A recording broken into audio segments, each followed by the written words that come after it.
Hello, hello. I don't know if you guys can hear me or not. How's this working?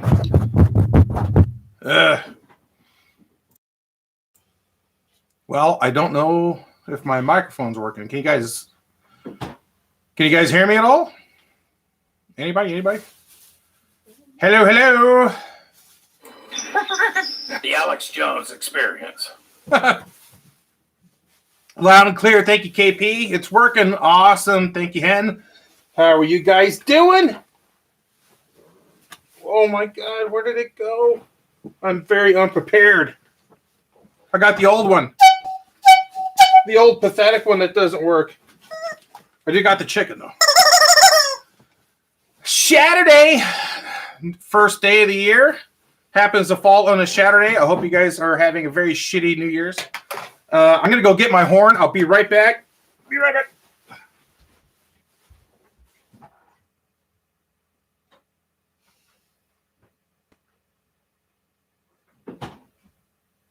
Where's my freaking horn?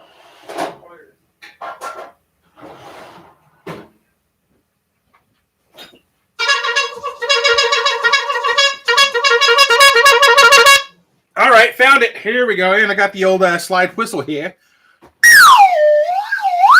All right, guys. Drake, you are back. Nice. Nice. Notifications work. That's awesome, Dr. Mullet. How was your guys' New Year's Eve? Hope you guys didn't overdo it like our old buddy Jack. Drake the Snake. Wow, got a lot of people in here already. This is freaking awesome. Love you guys. High fives and boners. We're going to start the new year off with a bang. Skip my bathroom break to be here. Oh, I don't know if that's a good decision. Anyways, happy new beer. Ready for some poop stories. So am I. And boy, do I have a lot. Well, let's get sharded. Fish, how you doing, man? High fives and half chubs. All right, let's take a look at the old inbox here. I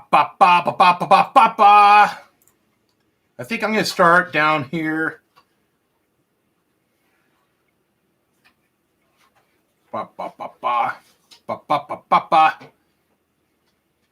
Yeah, I remember I did like the last three. Okay. All right. So we're going to go all the way back here to Shithead Wants Out Again. There's Jack. He made it in. Shit. Captain Booney, Cap Jack made it in. High fives and boners. You're probably hurting today, aren't you? Oh, man. Good day from the tent. Shithead wants to go outside again. No, Jay, I'm extremely hungover and your videos made it a little better. Thank you. Oh, dude. You know what really helps? If you overdid it the night before, go to your local grocery store. Go into like the section for childcare, diapers, baby food, shit like that, and get this stuff called Pedialyte. It's full of electrolytes, and it's a hangover helper. Believe me, it really does help. Zach, new to your channel. Thank you very much. Welcome in. High fives and boners. Wow, that's awesome. First time watching your stream. This is some amazing content. Well, thank you. Yeah, well, it's going to get good. If you've never been a part of the Shaturday live stream, this is going to be you're in for a ride. Happy Shaturday. Love your channel. Thank you very much, Chaz. Appreciate that. Yeah, Pedialyte is a godsend. Jack, me bones ache, and I'm still living in the backyard because the family has COVID. I'm the sole survivor. Fuck. Dude, you know what's crazy is that my wife and I, we had COVID, but we were already taking a lot of our vitamins and stuff. And I didn't get it that bad, but I did lose my sense of smell. I was still able to taste. She lost, was it just your smell? Yeah. She just lost her sense of smell, and she had it way worse than I did. And I'm... Well, way worse. I mean, it was like a cold, okay? But it felt like a cold, but you had it worse than me. Yeah, but I mean, I had a cold. That was it. Yeah, I mean, we didn't really get it that bad. I mean, she had it worse than me, and I'm overweight and fucking all that shit, and she's not. So I would have thought that maybe I would have got it way worse than her. Yo, hey Jay, what's happening, family? Your book helped helped inform my cat how to stay safe during the COVID. Yep, that's in the link here. If you guys want to check out my book that I wrote during the lockdown because I was bored and had nothing to do. This is how to talk to your cat about the coronavirus. It's a little funny haha tutorial that I made when I had to talk to shithead about what was going on. Jack, yeah, but I'm a stubborn man of premise and don't want it at all. No, I got you, dude. I got you, man. I got a good shit story from my COVID experience. Did you email it to me? Hey Jay, can you do a retelling of the Pringles shit story? Yes, I can. I need to get Steve in here again so we could relive that. We were coming back from a jousting. We were at a jousting show in Corvallis, Gilroy area in California, and we had to stop at Target to pick up some supplies. And we both needed to take a piss real bad, so we went into the bathroom, and I'm at the urinal, and Steve wanted to go into a stall, and he opened up. I could hear behind me. He opened up one of the stall doors, and he said, "Jesus, Palomino, come look at this." I'm like, dude, I don't want to look at somebody else's turd, dude. I don't even like looking at my own shit. He said, you have to come here and look at this. I'm like, no. He said, Jay, get over here, dude. You got to see this. And I'm like, all right. So I finished up, washed my hands off, and he's standing to the side of the door. He said, look in there. And I was kind of expecting like maybe just like explosive diarrhea or somebody puked in there or something like that. But the tone of his voice was something like it was something unimaginable and not something ever seen before. So I'm looking at him and he's like in shock. And I'm like, all right. And I looked and it looked like a baby's leg from its hip to its ankle. It was the size of a Pringles can, maybe even a little bit bigger. And it was so girthy that, like if you take an empty Pringles can, put it in your toilet, and it'll cover up that hole.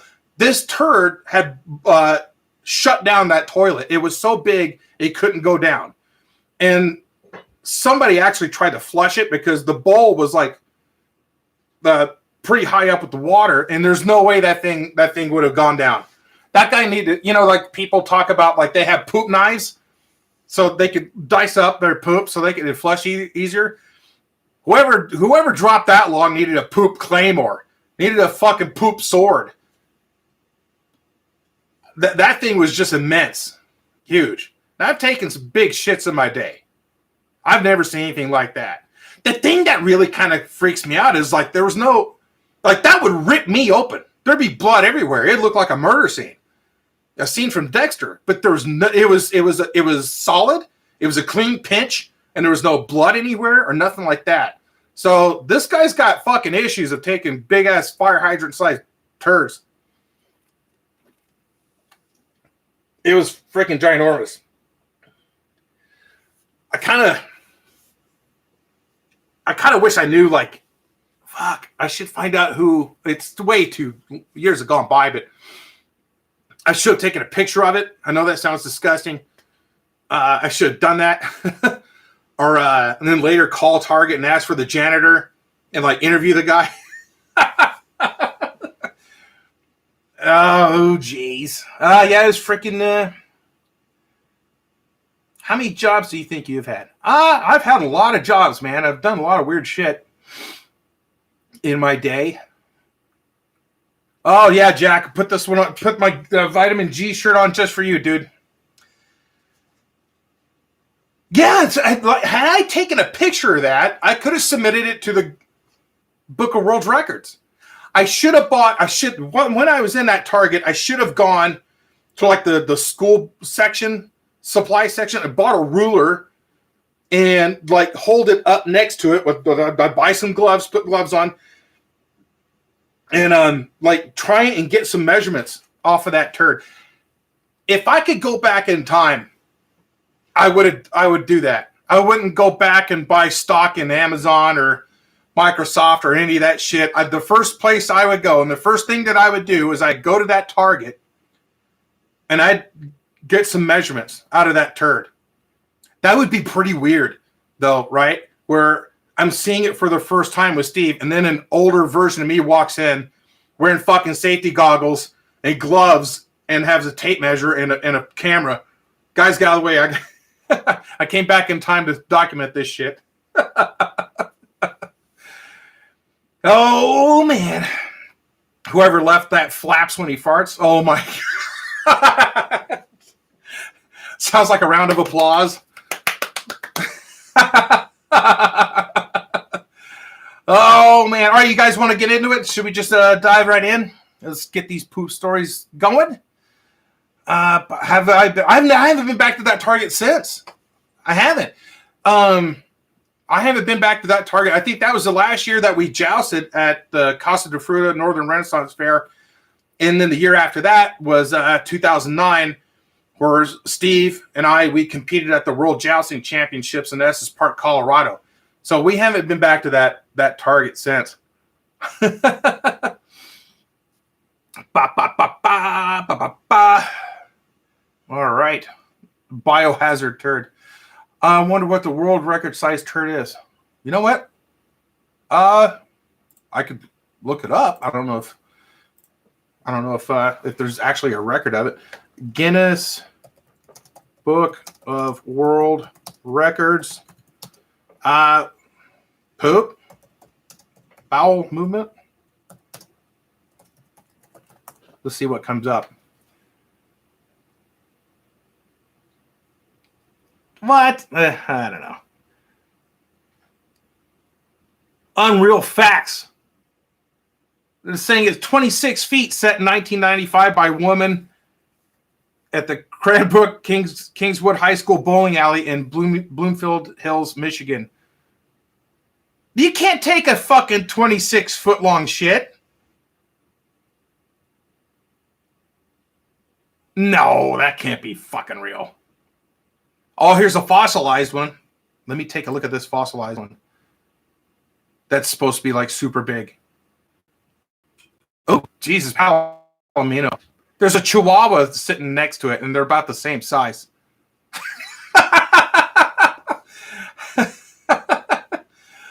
26 feet! Fuck. Like, oh, man. Like, how can you go that long without pooping?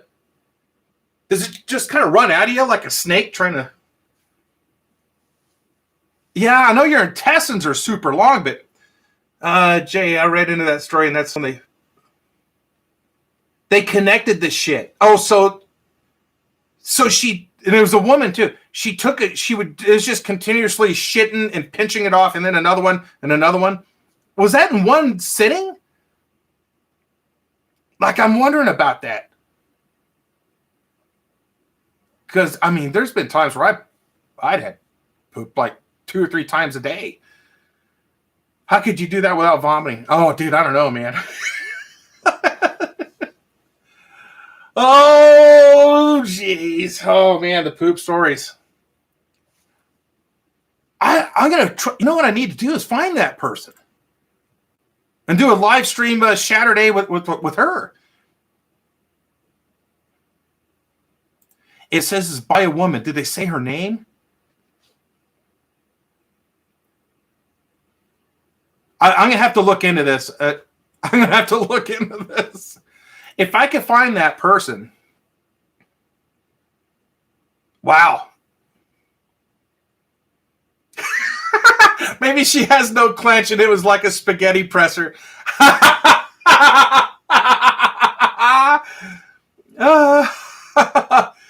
It's 22:14 in the UK. What time is it for you? It is 14:15. Just 2 o'clock in the afternoon. She made the front page of the paper. Is that something you want to be known for? Well, I guess if you drop a 26-foot long deuce, it's going to bring attention to you no matter what. How did they know he's 26 feet? Was she? It said that she was at the bowling alley. I kind of think this is bullshit. Because if you're shitting that much, you have to be flushing that much. You know what I mean? I don't know. I don't know, man. Something smells fishy about that story. Speaking of stories, shall we get to it, guys? Shall we get to it? Da da da da. I got a fucking lot of them. I got a lot of them. All right, so here we go. Let me scroll. And I did read those, so okay. Going back to November 9th. Here we go.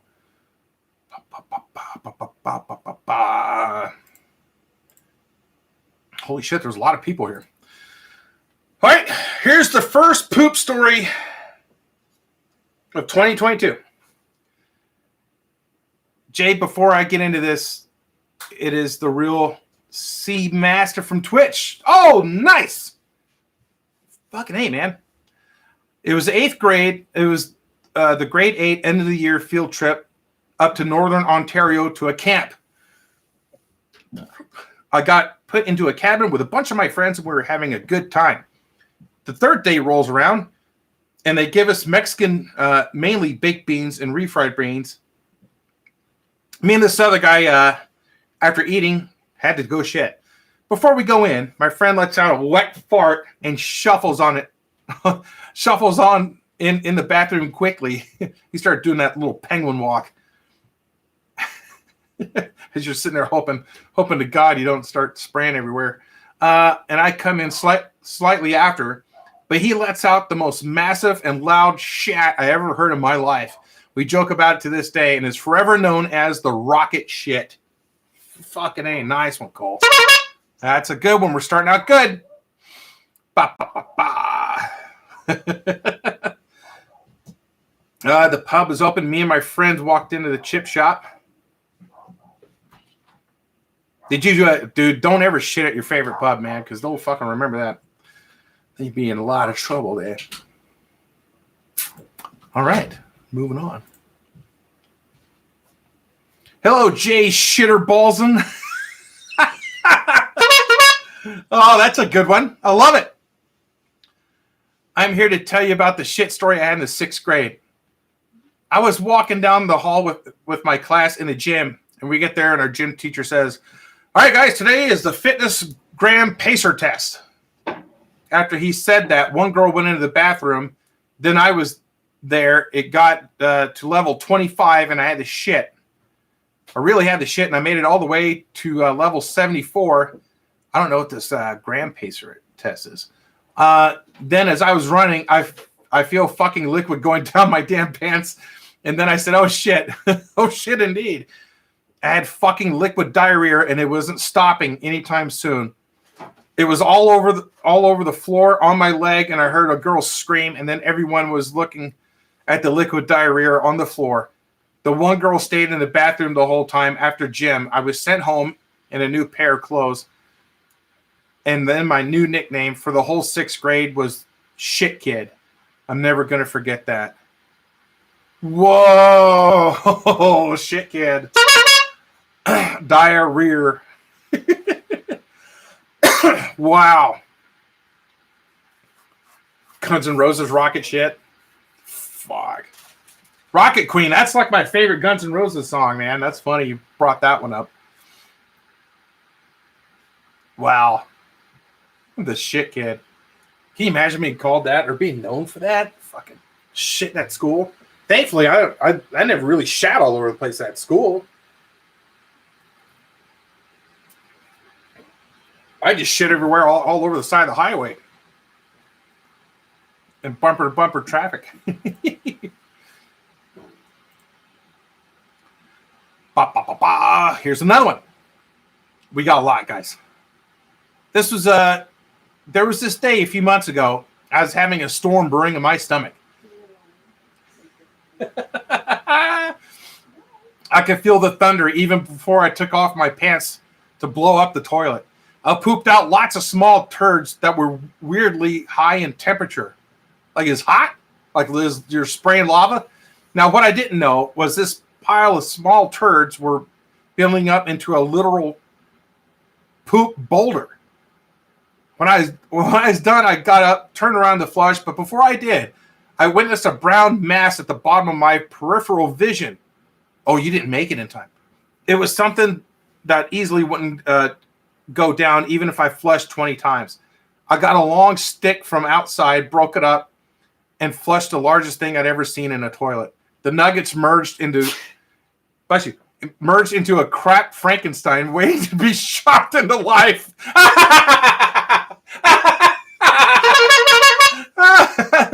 It's alive! Alive! Oh my god, that's so fucking funny. A poop Frankenstein. Frankenpoop. Bless you. Have you ever left a log in your friend's house and it won't flush and you have to leave it and their mom blames it on them? Oh god, that's funny. Coke, how you doing, man? Fuck, that was a funny story. Had a good ending to it. A really good ending to it. Jay, great channel. Thank you very much. The internet needed something like this. A little about my background. I come from a long line of shitters. Oh, this is called the near-death shit. A long line of shitters and farters, too. We've been shitting and farting for centuries and are good at it. My dad has ruined many a chair cushion in his day, and I have strived to follow in his footsteps. Another interesting fact. I am a retired federal agent, but I won't say which agency. Oh, jeez. Now we got the feds in here, guys. I bet you work for the Federal Bureau of Intimidation. Is that right? The feds are watching me now. You know, I fucking when I first started calling into radio shows as Alex Jones, I went out to get the fucking mail one day, and a cop car pulled up, and the cop got out and started walking up my driveway. Well, how you doing, officer? He said, good. I'm like, can I help you? He said, yeah, I just got a question for you. Does an Alex live here? I'm like, no, there's no Alex here. Next door is a widow, and the other house on the other side here, her 2 daughters live in, and it's just me and my wife. I'm like, there's no Alex here. He's like, all right, it's just a long shot. Thanks anyway.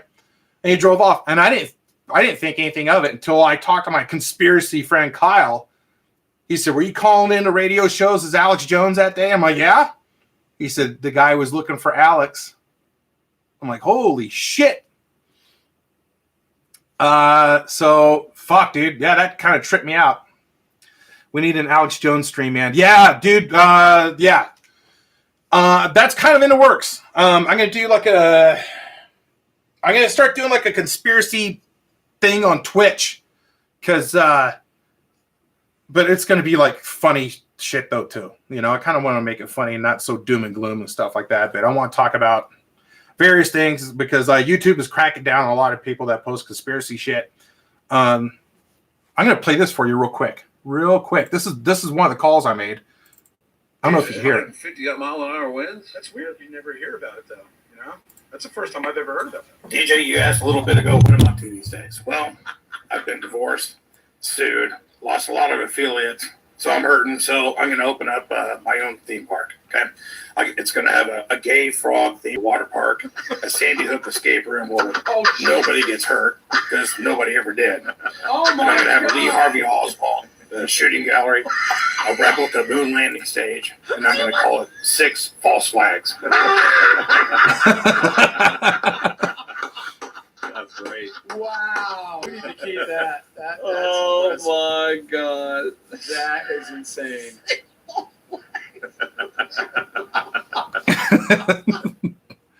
Yeah, so I would call into the Shannon Burke show at Florida Man Radio, and I'd call in as Alex Jones a lot. I'm glad you guys could hear that. Yeah, lots of fun. So yeah, and I started doing that shit, and the cop showed up looking for a guy named Alex. And I don't know if he's really looking for somebody named Alex, but I just think it's kind of, the timing is very weird, and it could be just a coincidence. But for one cop to show up out of nowhere by himself looking for an Alex is that I didn't think of it at the time. But yeah, definitely weirded me out. Speaking of Alex Jones, did you hear about his wife getting arrested for a domestic battery? I guess she like beat him up or something. I remember I was at the mall bathroom and some dude walks in, takes a seat in the stall next to me, and the next thing I hear is him groaning a lot, and I just hear a loud fart and the turd hit the water loud. That's called Poseidon's kiss when it splashes back up at you. Got some milk duds just for the stream. Nice. Now, when I'm at a out and I have to take a crap, I get toilet paper and I wipe down the seat. Then I throw that in the water. Then I take the paper ass gasket, remove the middle, put that in the water. Then I lay everything out. Now, the reason why I put the toilet paper in there and all that stuff before I do my business is to prevent splashing. You want a little landing pad for your deuce. How's that possible with all the alpha breed? Right now, he's selling rhinoceros horn boner pills. 50% off, free shipping, coupon code Uncle J.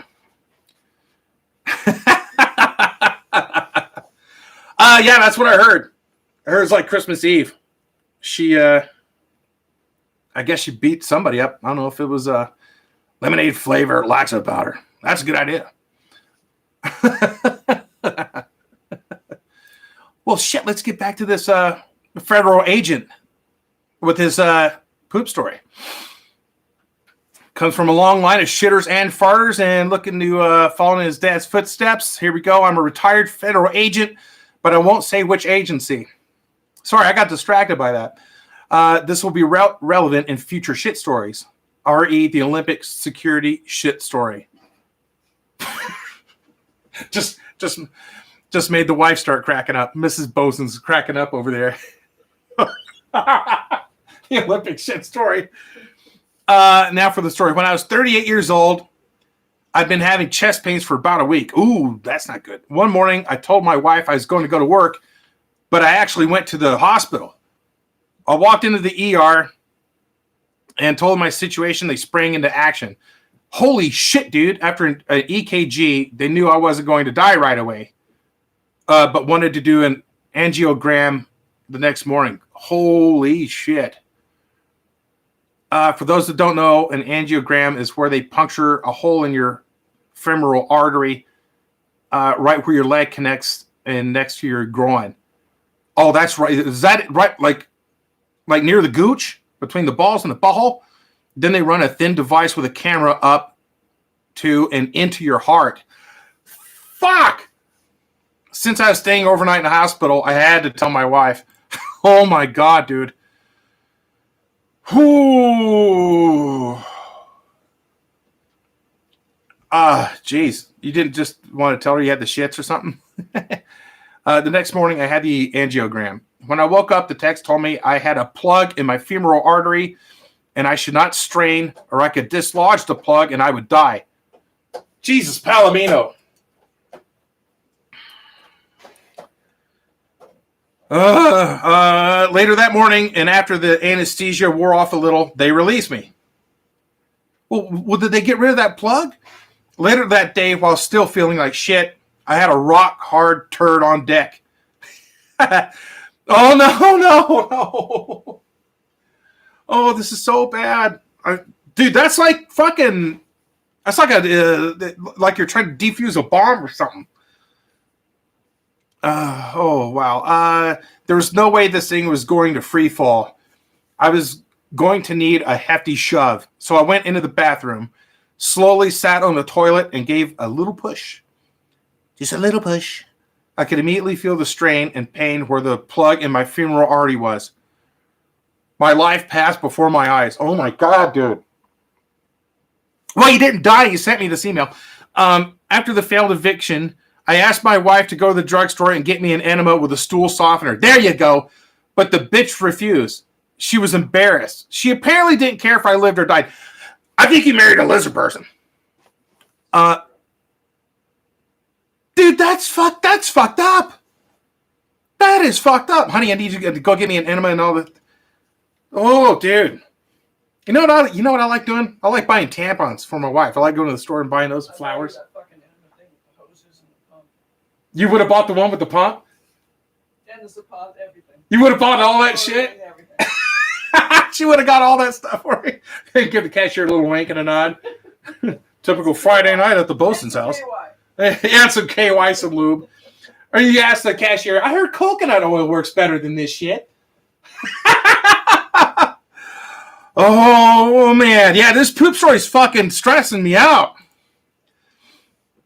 She apparently didn't care if I lived or died. Not to be deterred. Oh, he spelled it out with the dash and everything. Deterred. I get it.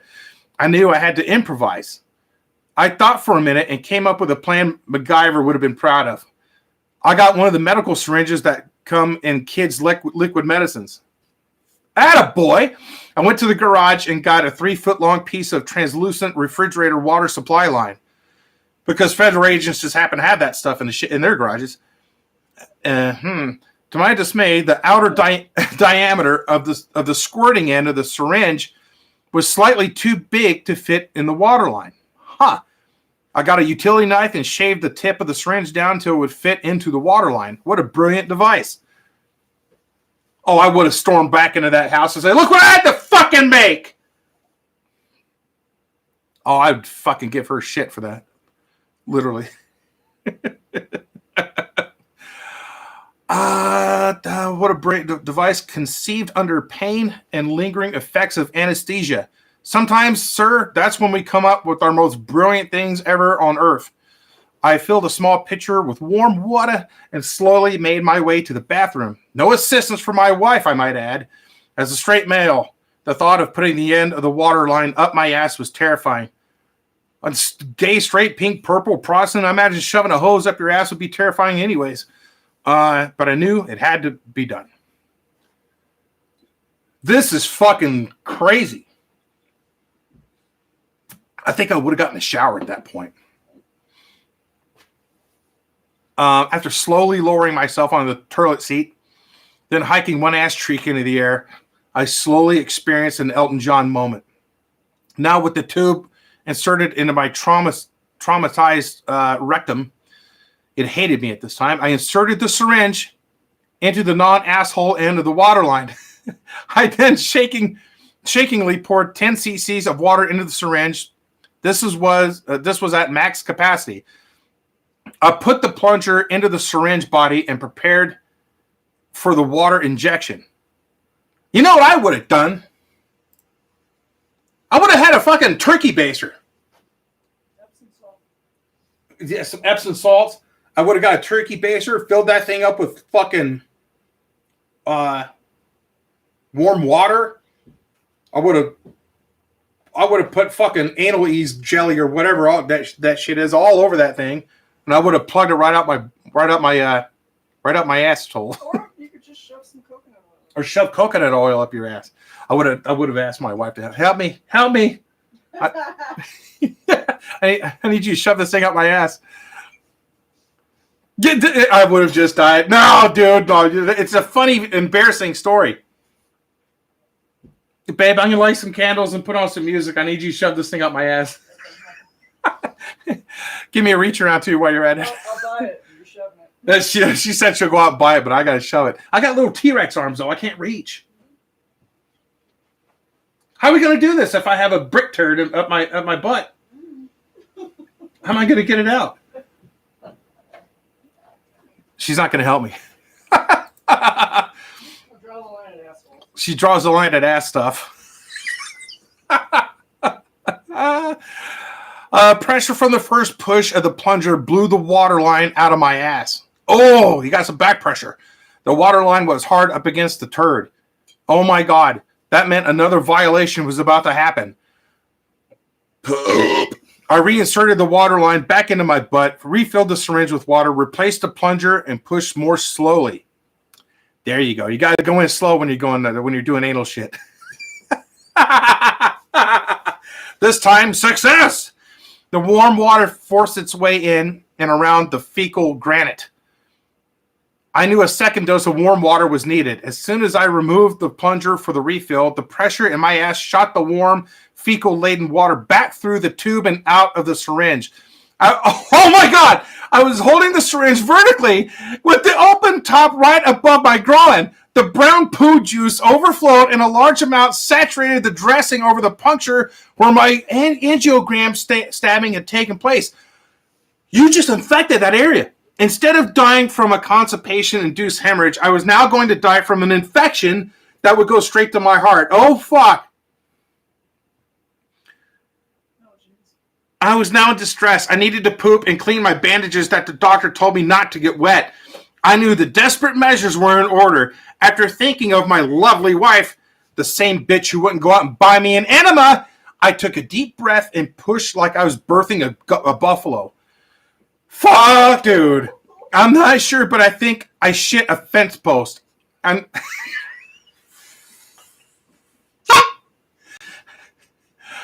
nearly blacked out from the pain and fear. After hyperventilating and some dizziness, I examined myself and realized I was going to make it. The bleeding from my ass was of no concern compared to what I'd just gone through.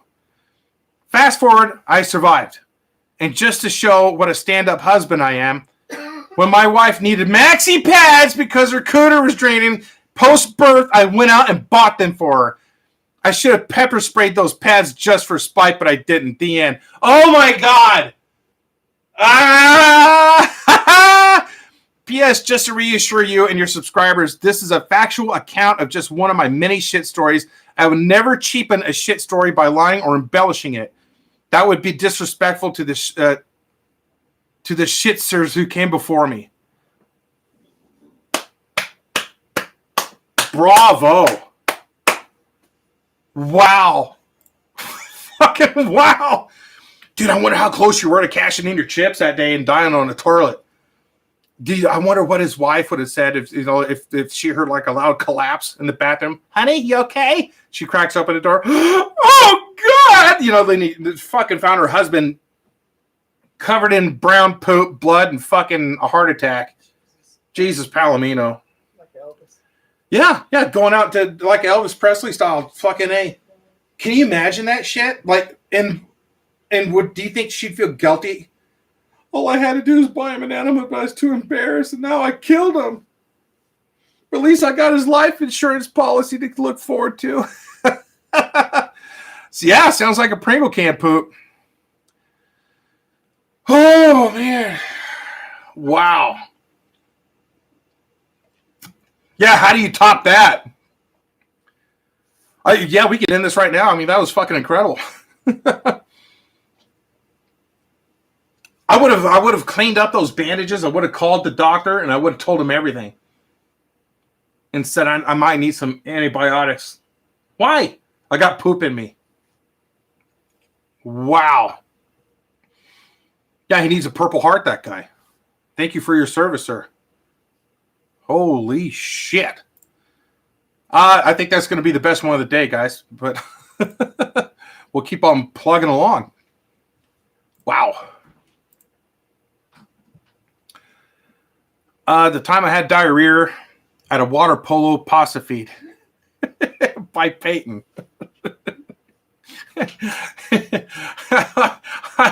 I hope this is good. It sounds good. This story takes place during the beginning of the water polo season. I'm a freshman on JV, and we were having our first pasta feed. If you don't know what a pasta feed is, it's a big dinner hosted by one of the team members where we hang out and eat pasta. It's like a fundraiser type thing, right? The kid hosting the party, whose name is Eric, has a very big house with a pool and a trampoline. Dude, it's a shit story that includes a swimming pool and a trampoline. I'm fucking sold already. Shit. Earlier in the day, I ate the school lunch and I've had an upset stomach since then. I showed up to the pasta feed and we all had a great time. We were swimming around in this pool. It's getting better. And people started trying to piss off the kid nobody likes, whose name is Cole. We all had a great time. Dinner was served, and it was wonderful. My stomach only became worse, though. I tried to pass it off as just a stomach ache and get back to swimming. Well, you're supposed to wait 30 minutes, right? As I began to swim laps around the pool, I let out a massive fucking fart. I prayed I prayed the water didn't turn brown. It didn't. I was safe. Oh. I get out of the pool, grab another slice of watermelon, and for some fucking reason, I got on the trampoline.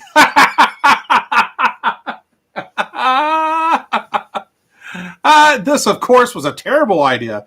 I started bouncing, and then I felt liquid moving around in my stomach. I let out another fart. It smelled like dick cheese, rotten meat, and mold. It was awful. What the fuck, dick cheese?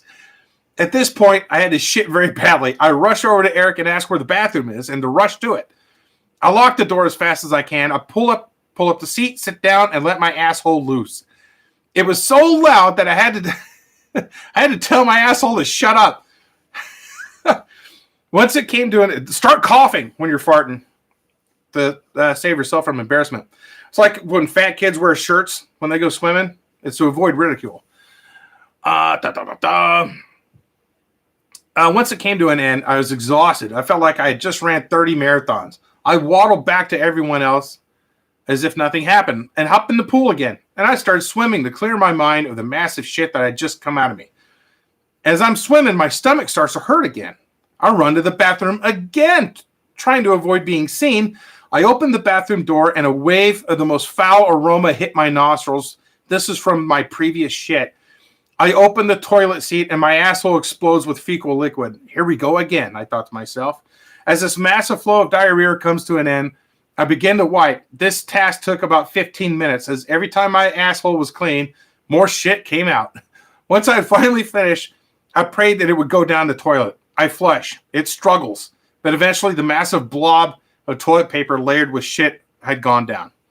Now I had to deal with the smell. Luckily, there's a Febreze bottle right above the toilet. I sprayed so much of that shit in the bathroom, you could barely breathe. As I exit the bathroom, I call my mom to pick me up as I knew there'd be more shit. I say goodbye to everybody and thank his parents and went home. The next day at school, Eric was talking about how someone lit up his bathroom. I avoided that conversation. Anyway, the season is over now, and Eric and I are close friends. Let's just hope that he doesn't know what I did to his bathroom. The end. That was pretty good. Have you ever sneezed and farted? Yeah, yep, done that. Yep. What's this? I think you... Oh, yeah. Yeah, if you want to send me some poop stories, send them to TahoeWeather@AOL.com. And the weather reports are coming back, guys. We got hit with 6 feet of snow in just under 2 days. And it's been a shit show. So, yeah, traffic and weather reports are coming back. And let's keep on going, guys. Wow. Holy shit, dude. There's a lot here. We'll get through them. This is a short one. So I thought this was a pretty funny poop story. I'm at school and I got a fart real bad, but I'm not going to rip ass in a silent classroom. So I'll hold it in. Do you just let it go and then look at the person behind you and just go, what the fuck is your problem? What did you eat? Blame it on somebody else. So I hold it in, and near the end of the day, it turns into a mad shit, and I'm no pussy, so I hold it in because our school bathrooms are gross. And it gets bad on the bus ride home, so I get off the bus, and I'm walking down my road. As I start out my driveway, I feel a fart come on, so I'm like, I can fart now. And I go to fart. I ended up shitting my pants. So I then walk up to my driveway, and this was a wet poo. It was running down my legs. So I walk into my house, and my mom gives me the usual, oh, hey, how was your day? And I'm stone-faced trying to get past her without her seeing shit running down my leg. I'm 16 years old, and I didn't want her knowing I shit myself. So I finally get into the bathroom, and it was like a shit grenade went off in my shorts. Long story short, it was no fun, and that's my poop story. That's a good one. That's pretty good. The ultrasound story. Thank you, Boink. Thank you very much. Yeah, that's a good one. I remember doing that video and I was thinking, nobody's ever going to watch any of this stuff. But I was bored during COVID, not working, and I needed something to do. So I'm like, I'm just going to post some videos on YouTube. Man, fucking hey, here we are now. Oh, boy. I don't think Jack's in here anymore. I think he took off. Okay. Mr. Shufflebottom. That's what I do. I shuffle whenever I got to poop. This is a story about a fellow classmate that involves poop. Very good. That's why we're here. Jeez, this is a big one. I heard you were into those kinds of stories from a good fellow friend. Shout out to Lewis. Thank you, Lewis. Spreading the word. For his sakes, let's just call this guy Gerald, which is not his real name. Now, Gerald is your run-of-the-mill anime waifu, greasy-haired little munchkin of a man. During lunch, he would shadow box with himself in the lunchroom's bathroom and would get rather pissy if you didn't leave him alone. Okay. During his days, he usually goes to the anime club in the library and sits down in his own filth with his posse of stinky goons. He's got one of them faces that you just want to give a Jackie Chan dragon punch straight into his big schnoz. Not the most pleasant of human beings that I have ever encountered. Now that you have a general idea of how this cretin portrays himself, let's get to the part where you all have come to listen on Mr. Shufflebottom's vidya. This story starts in the brisk morning on a November day in 2019, pre-COVID. This day was like no other. Just doing my algebra homework in my study hall class, I have some friends in there, and the rest were just relatively normal, aside for one. This special little guy's name was Gerald. Gerald is the guy that everyone would rather steer away from than run the risk of having to talk to him. That was everyone's relationship with this man, rather than not have one, other than his ragtag group of rejects. Now the morning was still bright and nothing was out of the blue. Conversations were being had and the teacher was doing his own thing. But Gerald asked the teacher, Mr. Jort for the story's sake and his, to use the restroom. Not a random request. The teacher says sure, without a second thought. But he had no reason to think twice. Gerald walks his little behind to the restroom and nobody thought about it for the time being. Now, young Shufflebottom, our classes are an hour and a half long. An hour and a half, and Gerald has been gone for over an hour. Oh, jeez. Our class is entirely minding its business. We remembered that Gerald had gone to the restroom some time ago. The teacher had sent somebody in the restroom to see if he had fallen in the pot and drowned or something. He wasn't in there. The only thing that was in there was a mess. A complete mess. Like a stampede of bulls had eaten Taco Bell. It was grotesque. The student relayed the newly found information to the teacher, and it was an issue at that point. So our entire class looked into every nook and cranny in the building to find, and it took almost 20 minutes to find him. I had gone on my own to cover more ground in a short time because I wanted to finish my homework. But when I found him, I was shocked. I was dumbfounded. I was flabbergasted. I was entirely shaken to my core of what I'd seen. It was Gerald underneath a stairwell. There were different discolored spots on his clothes. The spots I had found to be his doo-doo butter, his butt fudge, his homemade brownies, or others call it. Shit. The man had pooed all over himself. I had not the slightest inkling as to how he managed to get it all over himself. It was so bad that there was absolutely no way in hell it was accidental. Which brings the question, how in Lady Liberty fuck did it get there? Did the man actually miss the toilet after eating some poopy drink? Or maybe he's one of those Cro-Magnons that had a sexual affinity for poop itself? That is a question I've been pondering myself for years after that incident. And by 3 years of high school, that was by far the most foul thing that I ever first-handedly witnessed. He wasn't like crying or anything. When I found him, he was just sitting there covered in his own slops. The teacher had caught wind after I had texted a friend that he was with and started to make his way to me. When he had got there, he handled the situation. Get it? Yeah, I did. Oh, very, very good there. See what I did there? Very well, and helped Gerald out as much as he could. Gerald had been brought to the office, and his parents had been come to bring him a new change of clothes and bring him home for the rest of the day. Gerald's parents came, and about as fast as they did, they had left. I would too after my child shat himself in his freshman year of high school. Oh, it's freshman year too. That sucks. And got it all over him. The sheer amount of embarrassment that they had felt was something I'd never witnessed myself. Gerald was gone. The situation was over, and the entire class was left amongst themselves to chat about what the fuck had just happened. So there it is, my poop story from some years ago. Wow. Whoo, man. Should grow a mustache. I had this fucking big, long, magnificent beard. Oh, man, that's a pretty fucking traumatizing one, too. Wow.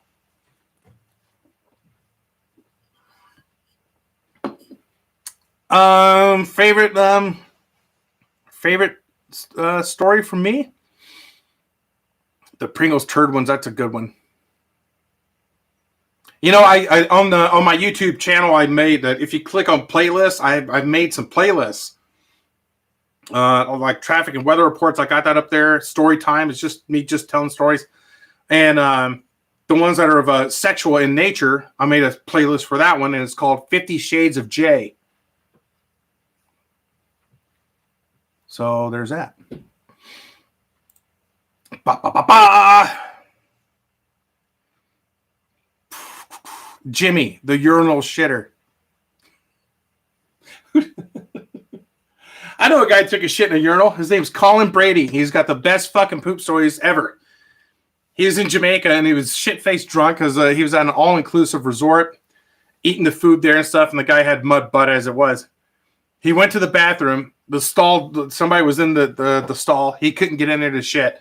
And there's like 3 urinals on the wall. And it was an emergency, so he just pulled down his pants, sat on the urinal, and just started shitting in there and just like pushing the lever.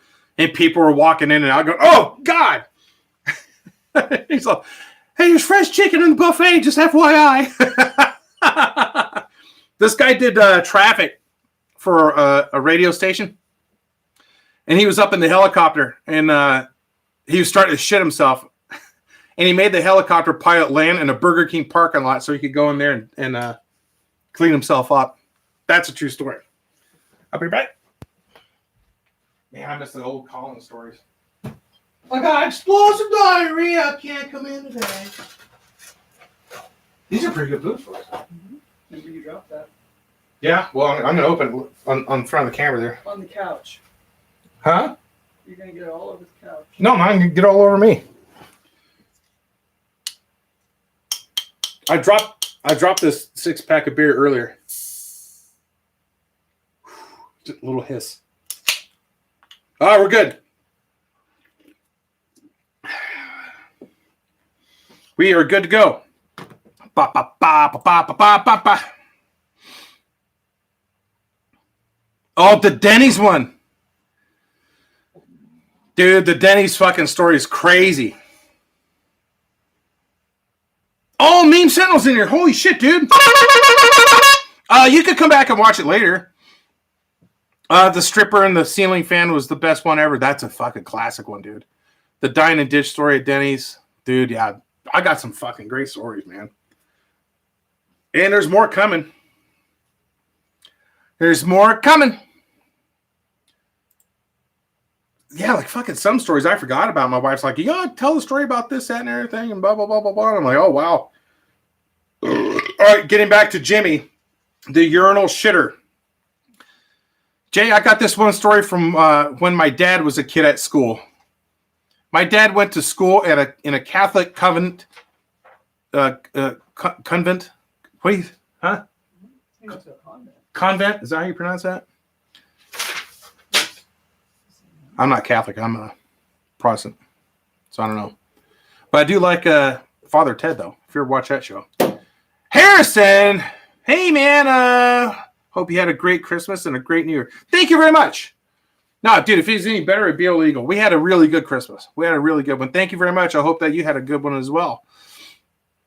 Shotgun a beer, then you got me hooked for life. Well, dude, this is not just any beer. This is a Stone Brewing, and it's not cat's piss. This is a very heavy IPA, and I like to enjoy it. My wife just called it cat's piss. If it's Coors Light or something, yeah, no worries. The Easter Bunny is a serial killer. Yep, that's a good one. Fuck, I forgot about that one. Yeah, dude, you gotta send me your poop stories. We gotta keep this Shaturday thing going. My dad went to school, a Catholic convent in the 70s, where the teachers were nuns. The school had just introduced urinals into the bathrooms, so many kids weren't used to them. To encourage their use, the head nun had to make this weird announcement at assembly saying, "If you need to shit, use the toilet. If you need to piss, use the urinal." Obviously in a more nun-sounding way. Now, there's this one kid in my dad's class called Jimmy, who was 7 at the time, who misheard. Oh, he's like, was he dyslexic or something? He got it mixed around and had gotten confused. Now, the urinals in this school were like those long metal troughs you get in the football stadiums. Oh, I hate those things, dude. You're like shoulder to shoulder with everybody's dick out, and you're all fucking pissing in there at the same time. It's fucking weird. Who thought that'd be a good idea? And so the kid would put his back against the metal and deposit his shit in the urinal. A couple other kids saw him do this, and I assure you more than once. So when the teachers asked who it was, they all responded, "It was the ginger first-year kid." Unfortunately for Jimmy, he was the only ginger first-year kid and got caught pretty fast. My dad remembers that in class, the head nun had to pull him out mid through the lesson to explain to him that the urinals are for pissing in and the toilets are for shitting in. Someone must have overheard this conversation because the rest of his school life, Jimmy was known as the kid who shat in the urinals. As a little bonus, when my dad grew up and when it was in his final year of high school, he got assigned a first year. That he had to look after. This kid could not use the toilet without leaving the stall door open.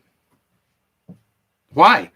So my dad had to stand in front of him so the other kids couldn't see, and the kid in the stall wasn't bullied. Fuck, that's pretty funny. Catholic schools are weird, man. Loving the content. Connor from London. Thank you, Connor.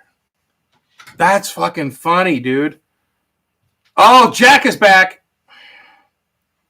I want Guinness, but I must refrain. Dude, Jack, you need some vitamin G, buddy.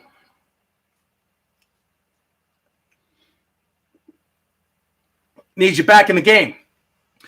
Jay, do you smoke weed? No, I've never smoked weed. I hate the smell of it. I've got nothing against it. I have friends that partake, and that's fine. If you want to smoke weed, smoke weed. That's all good.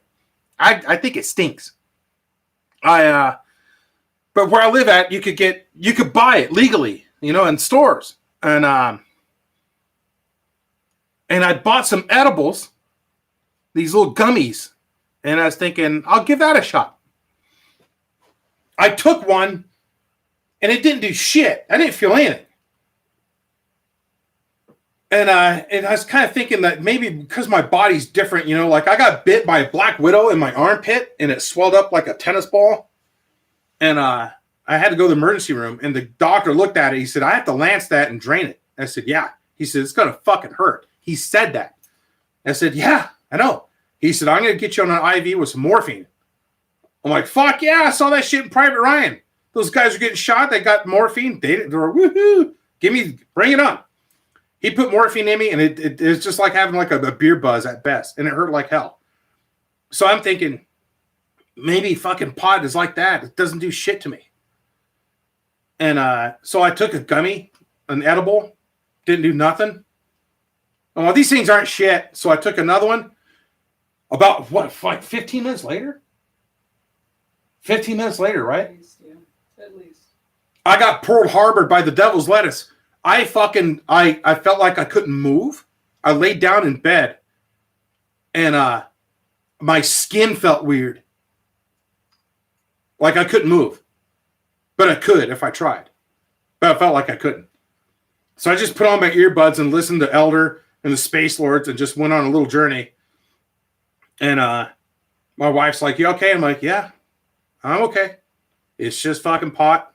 Nobody's ever died from it. And I'm going to be okay." But yeah, I had to lay in bed for like a fucking... How long was I in bed for? The rest of the day. The entire day. Oh, shit. Aiden was crack-lacking. Jack bought my grandmother a bunch of edible gummies for her anniversary just after it was legal in Canada. Nice. My poop story is not in public, so it's not really embarrassing. It involves sleepwalking and my dad. Just sent it in. Nice. Nice. Yeah, I got Pearl Harbored by the devil's lettuce. This guy I saw on TikTok ate a 500 milligram weed brownie and witnessed his past life by him. Holy shit. Wow. That's fucking crazy. The sun's kind of hit me at a different angle now. Ba, ba, ba, ba. Yeah, dude, I'm if people want to smoke weed, fucking that's fine. That's just not for me. Here we go. Christmas story and a poop story in one. Nice. There we go. Just call me Ice. All right, Ice. On Christmas Day 2018, I went to my cousin's house to eat and hang out with the family. My cousin's mom made the food, and it was really good. Well, a few hours go by, and around 9 o'clock, my stomach starts to rumble. You know that feeling when you have to poop really badly, and it hurts really bad when you walk around? Yes, Ice, I do. I do know. That's when I was experiencing that feeling in that moment. I stood up from the couch, and I ran into the one and only bathroom in the house, and I let it rip. I was in there for about 10 minutes when someone knocked on the door, so I stood up from the toilet and wiped and prayed that the person who wanted to use the bathroom didn't feel like going to the bathroom anymore because that bathroom stinks so bad it smelled like a garbage dump. After I got out, I saw one of my cousins entering the bathroom and then running back out as I don't think they knew it was me. But it's still one of the most embarrassing stories of mine. Thanks for having me on here and share my story to tons more people. Very good, Ice. Look at that. We got 2 for 1 there. Got a Christmas story and a shit story. Any other drugs? Nope. Nah, I'm as clean as the preacher's seats, dude. I just drink beer. He was in a comatose state for almost a week after he ate it. Holy shit. And in one sitting, 500 milligrams, you eat little parts for months. Dude, that's crazy. Jay, have you heard the story about that guy that tried to smuggle a whole sheet of acid and his skin absorbed it and he literally thought he was a glass of orange juice? No, I haven't heard that, dude. That's fucking funny. Big boy, what's crack-lacking? How's your New Year's going? That's fucking funny, dude. He thought that he was a glass of orange juice. I want to take mushrooms. I just don't know where to get them. I don't know. I want to try some mushrooms, but I'm trying to get my wife to come with me. She's like, I'm not coming with you if you're going to take mushrooms. Why is that? Because it can't take off my clothes and start running around the woods or some shit? I'm not strong enough to contain you or pick you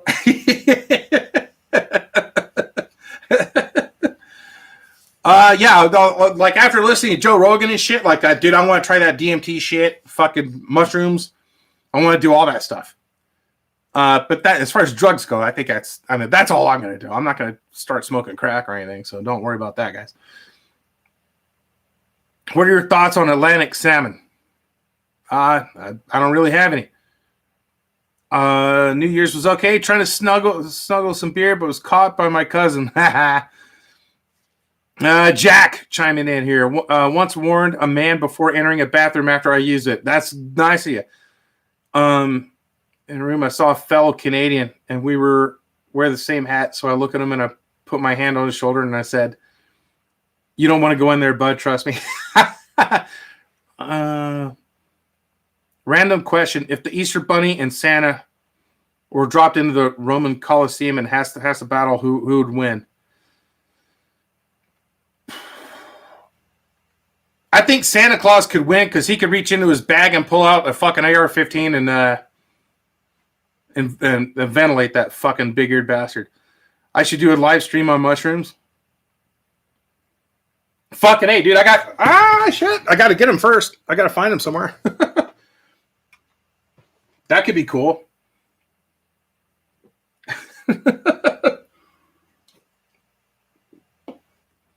A live stream on mushrooms and try and play fucking Friday 13th or something. That could be fucking trippy. Or Five Nights at Freddy's. Like, that shit freaks me out. I tried to play that game. How long did I play it for? 5 minutes? Yeah. We both screamed like little girls. Yeah, I had to shut that fucking game off in 5 minutes.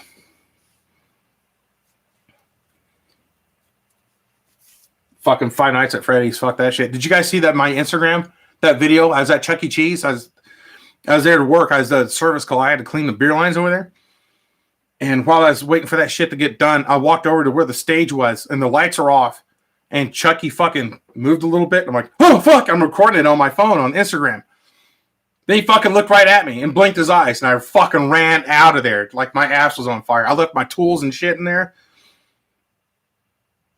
VR, virtual reality horror game on mushrooms. Oh, dude.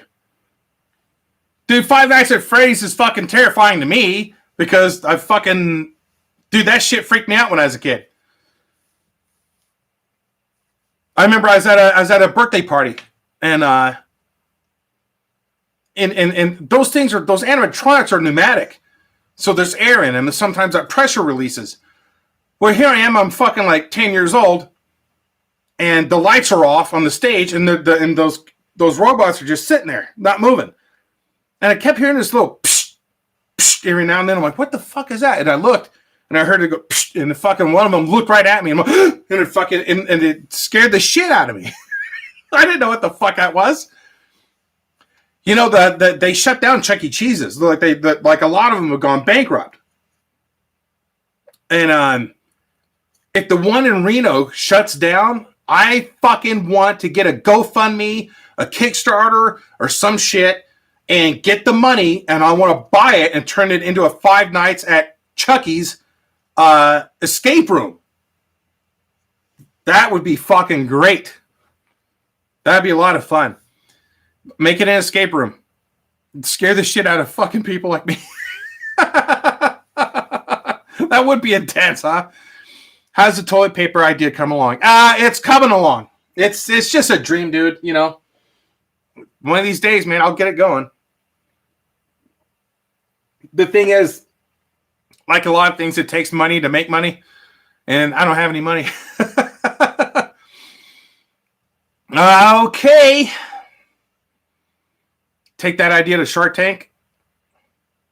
Oh, the fucking toilet paper idea? Or the Five Nights at Chucky's? Favorite beer? What's my favorite beer? There's a place up here in Tahoe. You have to come up here. It's called South Lake Brewing Company. And they're down on the south end of town. I have never once had a bad beer there. And same with my wife. Like everything she's tried there, she likes, and she doesn't like beer that much. But my favorite beer, other than that, something that's kind of that you could buy, I'd probably say overall, just a Sierra Nevada IPA. Animatronic Fight Club. That's great. Oh, we came up with a fucking good idea too. We thought about getting like a saloon style Western bar that has a mechanical bull, but we also make it like a strip bar. And we were going to call it, what were we going to call it, honey? Wild Wild Chest? Yeah. Wild Wild Chest. And the girls that, like, you don't pay the strippers, but the girls that go in there, if they want to make some fucking money, they hop on that mechanical bull topless, and half the dollars that get thrown in there, we get to keep. Wild Wild Chest. It's a good idea. Oh, White Claw? Yeah, dude. Yeah, those aren't bad. I'll fight an animatronic, and when it beats my ass, I'll keep getting knocked down, and I don't hear no bell. That's funny. Nah, like White Claws are good, you know, on like a hot day and shit. It's kind of refreshing. You know, I kind of like fruity drinks too. That's okay. I like a little bit of everything. Except that the worst beer I ever had was in Australia, though. It's called VB, Victoria Bitter. If you ever go to Australia, I dare you to fucking finish a pint of Victoria Bitter beer. When I was there, I asked for it. And the bartender said, she said, what do you have? And I'm trying one of everything. And I saw the VB. I said, I'll try that VB right there. And she said, why? I said, I'm from the States. I'm trying everything. She poured me a pint, handed it to me. She said, it's on the house. I got through half of that fucking pint before I dumped it in the bush. And then I saw a runaway bride across the street. Twisted teas are really good. I never tried a twisted tea. Is it kind of like a Arnold Palmer? Is it kind of like an Arnold Palmer, but with hooch in it? What are these fucking... there's these things called long drinks. Long drink. Like, that's a big thing now. I don't even know what that is. But people are buying these long drinks in cans. I don't know what the fuck those are. They're all good. Okay. I should do reviews on different beers and drinks. That's a good idea, Tommy Dragon. I like that. That's a good one. Here's the chat moderator. Yeah, I could do that. I could do a beer review. Yeah, stream's still going, dude. We got a lot of shit stories left. Fuck. But we're kind of just shooting the shit here on a Shaturday. All right, so I'm going to keep moving along. Oh, look who it's from. It's from our old friend here. It's from Aiden. Hey, Jay, since tonight is the most wonderful time of the year, I have a very special holiday-themed poop story to share. P.S. This might be a little long. This was 2015, Christmas Day. My aunts, uncles, and cousins came over for dinner because they were going on a vacation a few days later. My aunt helped my mom cook dinner, and as me and my cousins played Battlefield all day. It was during Battlefield, however, where the shit went down. Me and my two cousins were in my room playing video games. We kept dying a lot, so they kept trying to break the controller. Granted, I was around 12, and my cousins were both 7. I told them that if they keep doing it, then I'll lock them in the dryer. But I need to go to the bathroom. So I told them not to mess around with my stuff. When I was gone, I discovered the most abominable thing that human eyes have ever looked at. All around the toilet bowl and all over the floor was shit everywhere. What? It almost looked like it had been spreaded or done intentionally. I remember retching and having to run out of there to avoid the fumes. I went to my room and said, "Who did that?" To my cousins. They said they didn't know what I was talking about. Somehow I believed them, but I had to get to the bottom of this. I went downstairs and told my dad about it. He looked in the bathroom and was just as disgusted as I was. His fucking eyes were watering because of the fumes. I bet the paint was starting to peel off the walls. I didn't have any pets either, so I just couldn't understand what could have happened. Me and my dad went to tell everybody, but all of a sudden I heard my mom shout, "Dinner's ready!" And I groaned, but proceeded to eat. You guys left the shit in there like that. When I was eating, all I could think about was the horrible shit all over the bathroom floor. I was holding in vomit at the dinner table. My mom looked angry and sad at me. She thought that her food was bad because me and Dad hadn't told her yet. After a half hour of suffering, my uncle went to the bathroom. Oh boy, get ready for this. He went upstairs for about 10 seconds until we all heard, "Ah, shit!" He obviously saw what happened, but when I ran upstairs and checked in on him, he started to vomit turkey all over the floor. Fuck, dude. At this moment, I did one of the biggest betrayals mankind had ever seen.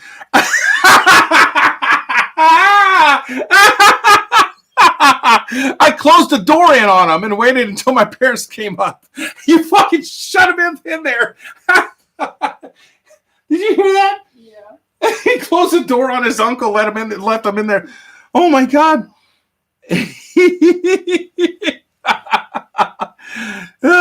When my parents arrived, I shouted that I needed to pee. They opened the door to see my uncle crouched down, vomit all over his shirt.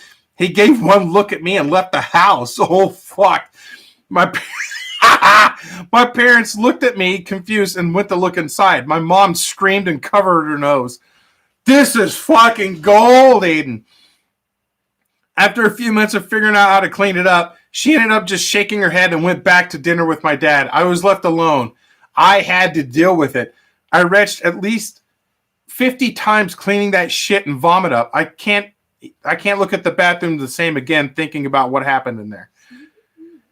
Oh, man. Still to this day, I have no idea who shit everywhere. Wow! Tonight on Unsolved Mysteries. After the events, I hadn't really talked to my uncle about it until last year. I apologized to him and bought him some stuff. I reminisce about it from time to time and chuckle to myself. Well, Jay, that was my story. I hope you enjoyed it as much as I did writing it. Happy holidays. Aiden, that was fucking great.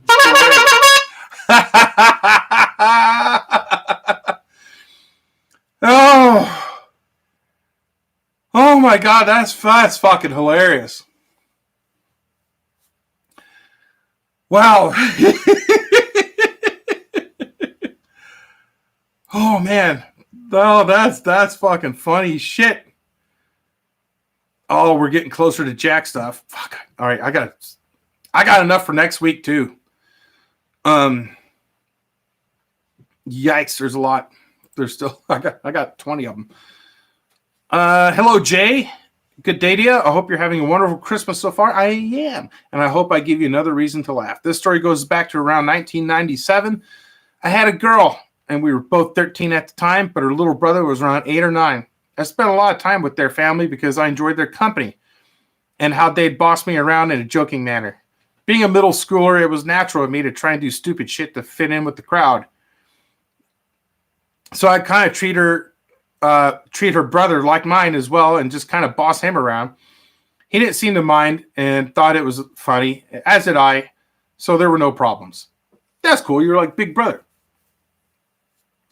Towards Christmas time, my mom saw I was over there a lot and told me I could spend Christmas Eve with them because we were alone that specific year, but only if it was okay with them.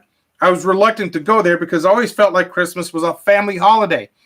But when they said it was all right, I decided to do so I could score points by giving everybody some shitty gifts. Skip a few hours into the party, everyone was a few drinks down, and we started the Yankee swap. We all gathered in the living room area, and me and my girlfriend sat near the doorway that led to the kitchen. Her little brother was with us too, because he loved being around kids that were more his age. When we were in the middle of our game, I got a devilish idea. The little kid constantly gets sarcastically picked on by her older cousins. They'd always blame him for dumb shit, especially when someone let one loose. I was feeling gassy.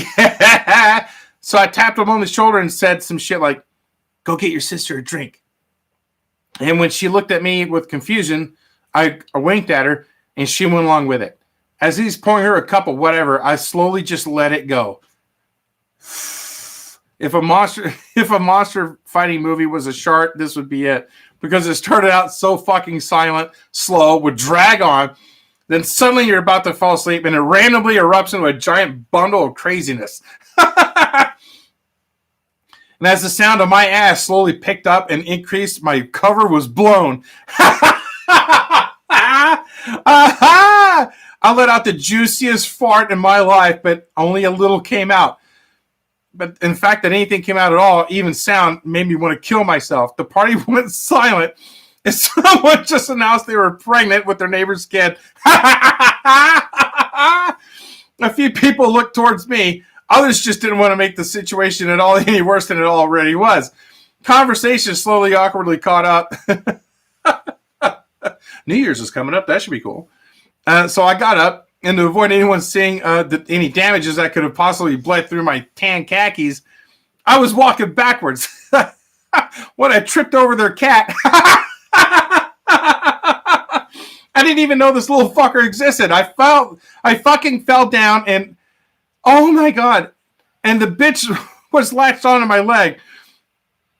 I didn't want anyone to come over to me, so I got up with the cat on my leg and ran towards the kitchen and practically pried the puss off my leg. I called my mom while in tears outside. Oh my God, dude. Oh, on Christmas Eve, and while in tears outside on their porch, asking her to pick me up at quarter to midnight at night. Oh, dude. The family said nothing to me as I left their house. Whoa, this is so embarrassing. Nobody dared to speak a word to me, and likewise until I caught up with my girlfriend after Christmas break at school. We talked, and she knew what happened exactly. Thought it was funny even, but she did save my ass. She told everyone that I had a fear of cats and told them that being mauled by their fat-ass cat gave me a panic attack, and that made me afraid to go back into the house. So props to her because it fucking worked, and we're still together to this day, and her family still believes that compromise. I'm thinking about telling them sooner or later. Cheers, Jay. Merry Christmas. Holy shit, what a fucking cool. You ought to marry that girl, dude. That's fucking cool. That is fucking cool, man. What a good girl, dude. You lucked out with that one. You don't have to look no further. You found her. You found the one. You found the one, dude.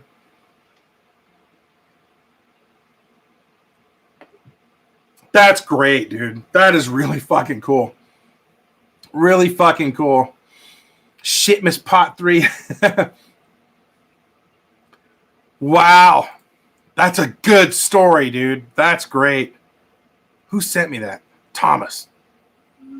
Thank you, Thomas. That's golden, dude. That's great. How's it going, Mr. Boson? My name is Mason, and I got an embarrassing shit story about when I sharted while I was on a date with my girlfriend. These have been great so far. Whenever we have a family get-together, I always have to tell it, and it never gets any less embarrassing. So this year, once COVID cleared up enough for restaurants to be safe, and my girlfriend got vaccinated, we decided to go out on a date at our local bowling alley / restaurant. Ribbit. We didn't have any special attire to the restaurant. We didn't wear any special attire to the restaurant because it was just a casual meet for us. Or you're at a fucking bowling alley. There's not a dress code there. Unless you're bowling, then you got to wear those shoes.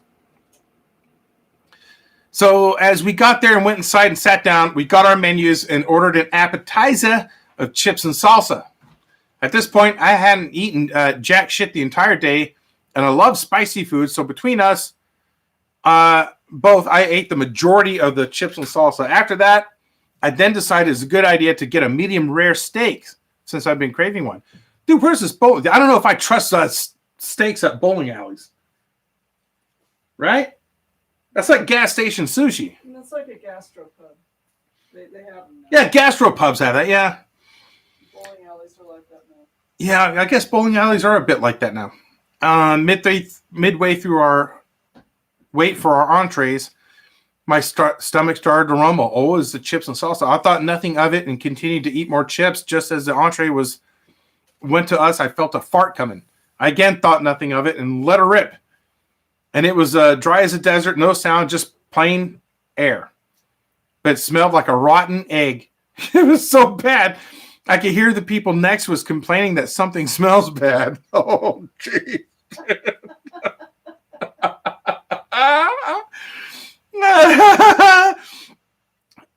Halfway through eating my steak, I got that shitty feeling in my stomach. I felt like I was going to vomit all over the fucking floor. So all I did was lay off the steak for a couple minutes and attempt to let my stomach rest. A few minutes later, I was still super sick to my stomach. So I went to the bathroom to attempt to and shit it all out. Oh, dude. All I did was just blast one very loud fart that sounded like 3 whoopee cushions stacked on top of each other and got stepped on. So I went back out and just dealt with it. At this point, we're ready to leave. And that's when hang on. And that's when I felt another fart, and I made the big mistake of letting this one out. I let out a loud fart that turned into into blowing bubbles and chocolate milk. In short, I filled my pants with foamy liquid shit. Can you guys hear her laughing over there? My girlfriend at this point is just as embarrassed as I am. I'm spreading. I want to start yelling. You know whose fault this is? It's yours. You're the one that wanted to go to this bowling alley to eat. But at the same time, she's laughing at me. Oh, I quickly poop walked to the bathroom to assess the damage of my underwear, and I quickly realized they were unsavable. I just threw them in the trash. After cleaning myself up, I got my pants back on. Did you bleed through? Did you get through the pants? My pants back on and went back out to everyone looking at me and my girlfriend ready to go. Oh, geez. It took so long that she paid and got us boxes. At least she paid. So we quickly rushed out, got in the car, and got the fuck out. That's my shit story. I hope you enjoyed my suffering as it gave you a few laughs. It did. I love your videos, and they all make me burst out laughing. Thank you very much, man. Keep up the amazing content, and have a good rest of your day. High fives and boners. Wow, Mason, that's a good one. Oh, wow, that's fucking funny. Let's keep on going. Let's keep on going.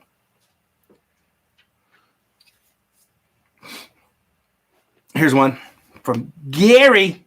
I was at a rest stop on the New York Thruway and had to take a massive shit. Went into the crowded bathroom, sat down in a dirty stall, and it was all good until I had to wipe. I stuck my hand down there, and the sensor on the auto flushing toilet was broken. So every time I tried to wipe my ass, it would flush the toilet. By the time I was out of there, my ass was wet, and everyone was staring at me. It just kept spraying you. That's a short one. Steve Walker, Jay, you're an absolute legend. Keep up the good work. Thank you, Steve. High fives and boners. Appreciate that, sir. Thanks for coming in. First Shaturday of the year. January 1st happens to be on a Saturday, and it's a Shaturday, and couldn't be a better day for poop stories. There we go. How many people are in here? Quite a bit still. Okay, I think what I'm going to do, I'm going to try and blow through a few more of these, and let's maybe save the rest for next week. Or we could do a Valentine's Day. What day is Valentine's Day? What day is Valentine's Day? Is it February 14th? Valentine's. We could do like a Valentine's Day shit stream. Oh, it's on a Monday. It's not on a Saturday. Shit. I don't know. Let's keep on going. Let's keep going. I'm having a good time. This is so much fun. Hey, Jay, sending this from California. Big fan and keep up the good work. My name is Andrew, and this story begins about a year ago.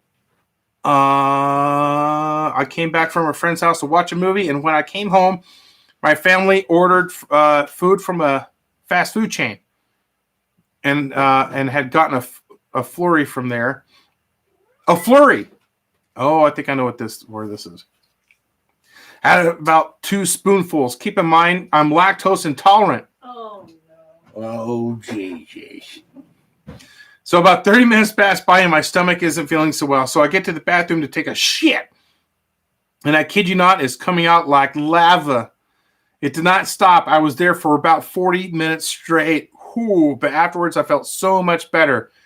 Sorry, it wasn't that long, but I hope I got a laugh out of you. Merry Christmas, Uncle Jay. Serve. Huh? Soft serve. Yeah, soft serve ice cream. That's a pretty good one. Oh, dude.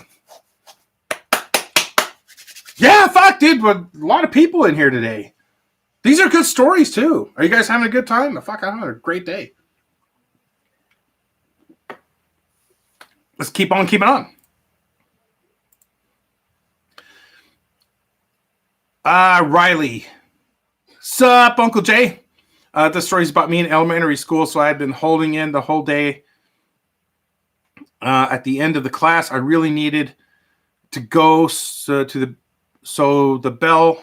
I really needed to go, so the bell went, and I went to the bathroom. There's no commas or anything in here, so it's kind of hard to decipher.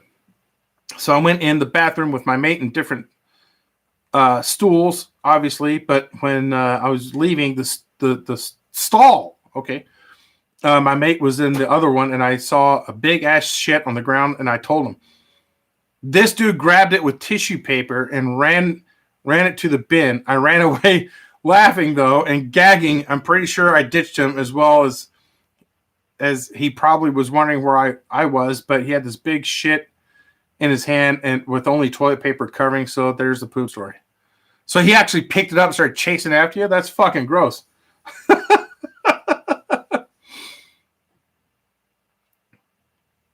Wow. Okay.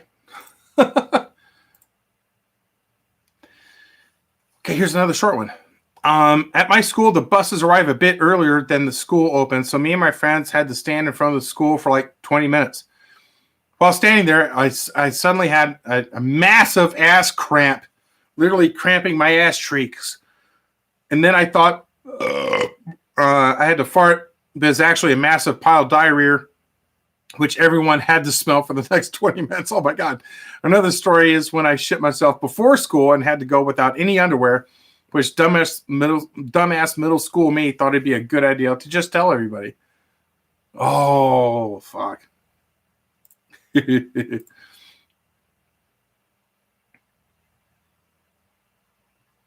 Oh. Okay, so this fucking made me nervous. This email. There's nothing in it except an attachment. And it said image blocked. Click here to look at image. So I had the fear that somebody fucking took a picture of this shit and actually sent it to me. Don't ever do that to me. It's actually a screenshot that somebody took of a text that they typed out and mailed it to me as a JPEG. Instead of a Word doc or something. Dear friend, how are you doing today? It was unfortunate that our partnership failed to facilitate the funds transfer, but then I'm happy to inform you about my success in getting the fund transferred under the cooperation of the new partner. I am presently in India on investment. Meanwhile, I didn't forget about your past efforts and attempt to assist me in transferring the fund.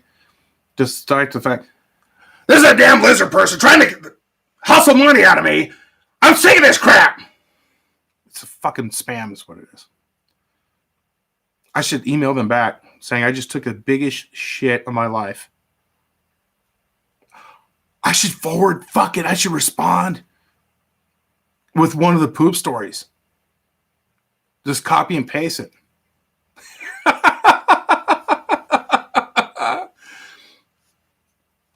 You know, do you guys ever get these calls about we've been trying to reach you about your vehicle's extended warranty, and then you press like 2 to speak to a person and shit? You ever do that?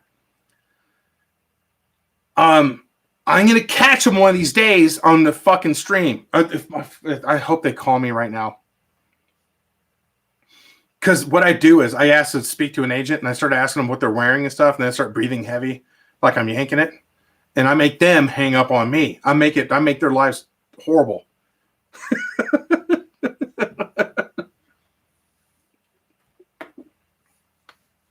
All right, we're plowing through Shaturday. Oh, geez. Where's Jack at? Is Jack still in here? I don't know if Jack is still around, but I just got one of Jack's stories.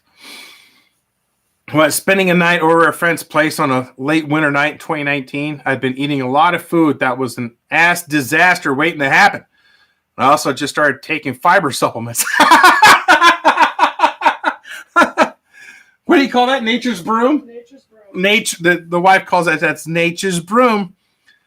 So I was farting up a storm, and then bitches was stinking like the carcass of a whale that had been rotting in a studio apartment for the last 3 years.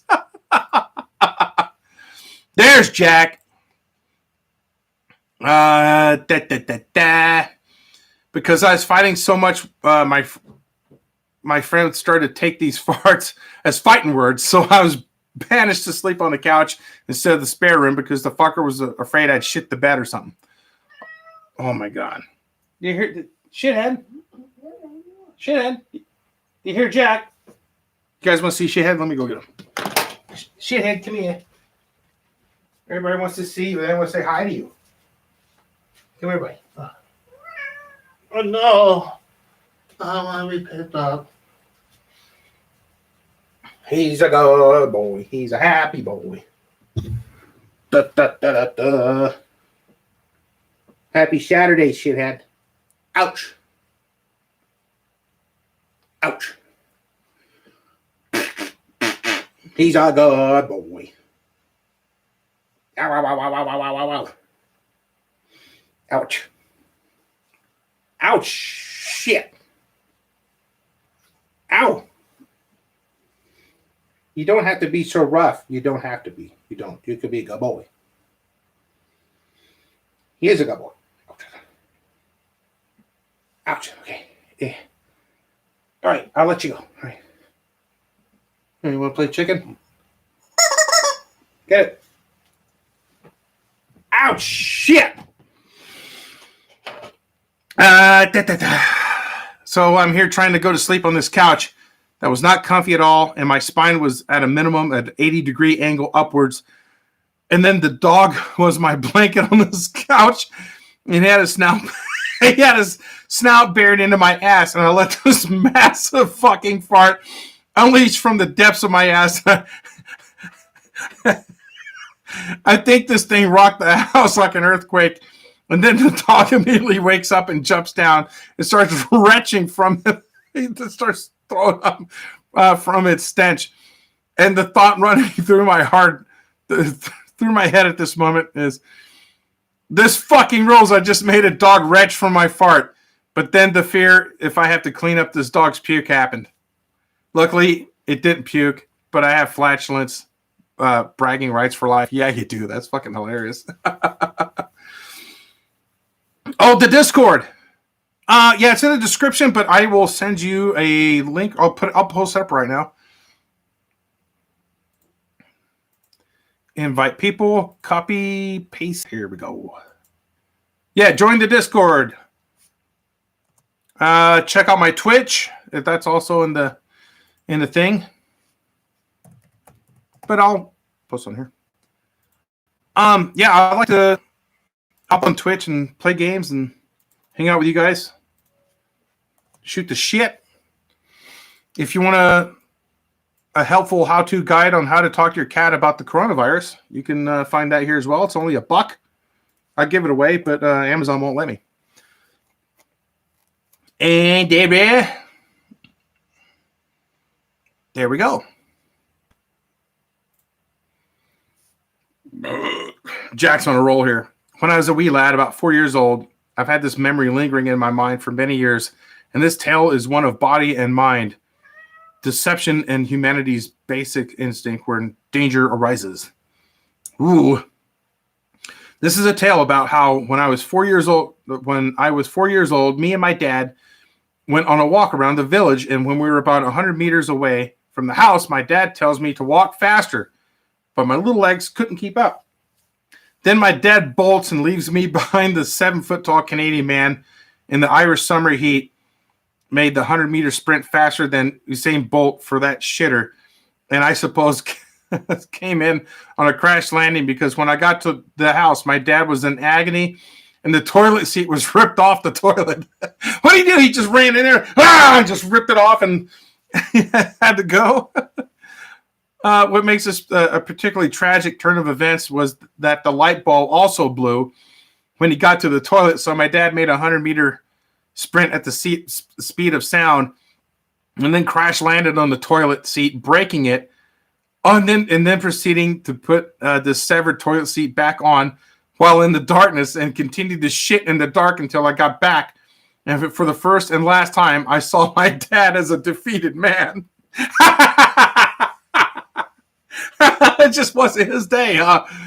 Sometimes I get visions of an alternate timeline where this event didn't happen, and he went on to conquer from Ireland to as far as India, and then one day, out of his hand on my shoulder, it says, "Son, you'll doing much greater things than me one day." And then this passed the newly founded Irish Empire onto me. That's fucking funny, dude.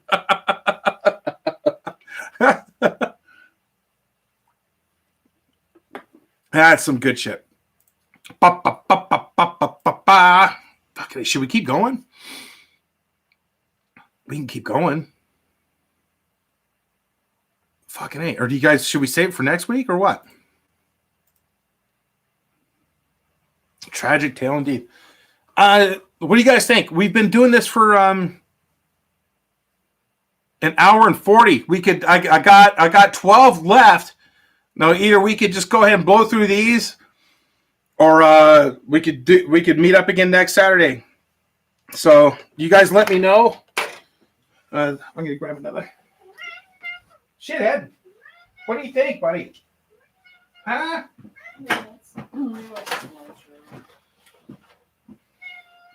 He thinks it's time for his lunch. All right, what have you guys decided? Oh, we're going to keep going? All right. We're going to finish them up. High fives and boners. New Year's Day, Shaturday, 2022. Here's the neon green turd. In February 2020, when I was on a skiing trip with a bunch of college friends, we stayed in this really shitty hotel and made the mistake of eating its absolutely fucking rancid food.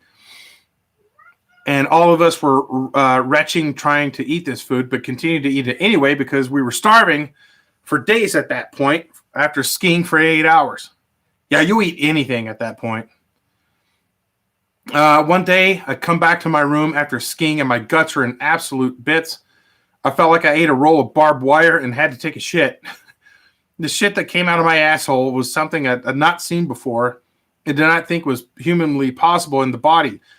A neon green luminescent stick of uranium-looking turd vacated my asshole, leaving a burning ring of fire. I swear to God, I became Johnny Cash for a moment. It was green? Honey, what makes your shit green? You're a vegetarian, you'd know. I don't know. Your poop's not green? No.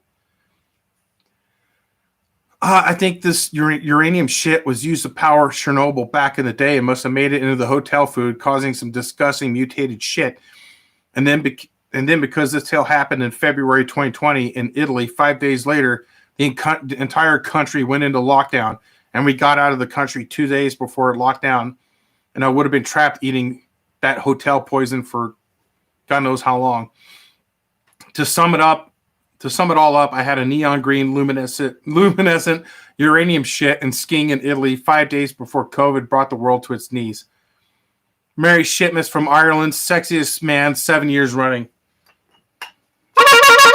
Thank you, Jack. That's another gold one, dude. That's another gold one. Wow. Fuck, that's crazy. You know what's funny? That's crazy is I almost got stuck in Canada when COVID hit. That was crazy because every year in Toronto, this guy I used to joust with, we came up with this sword fight show that included archery, bull whips, and it was just a funny show that we put together. And this place in Canada, in Toronto, called Casa Loma. It's a giant castle. And it's a big tourist thing. And every March break, which is spring break, the kids are out and stuff, no school. And Casa Loma would do this big thing there. They'd have all kinds of shows and activities and things to do. And we were like the main attraction. There, our comedy show that we did. And we did it for years. They'd always fly me out, and I'd stay with Sean. And right when that shit was starting to happen, I was asking him, I'm like, dude, this fucking virus thing sounds like it could be kind of getting crazy. Are we still doing our show? He said, yeah, I'm hearing the same thing. Let me give them a call. And he called them, and they said, yeah, we're keeping an eye on it. Tell Jay to go ahead and come on out. So I flew out of Reno into Buffalo because flying into Toronto is more expensive.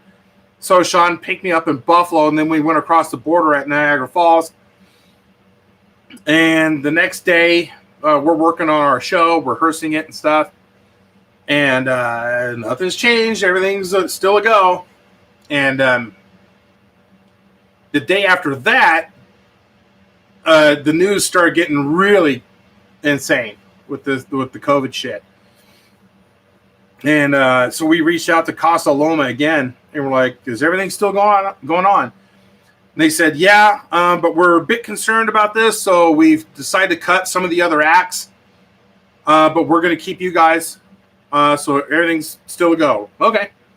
Well, the next day after that, like 2 days before the show was about to begin,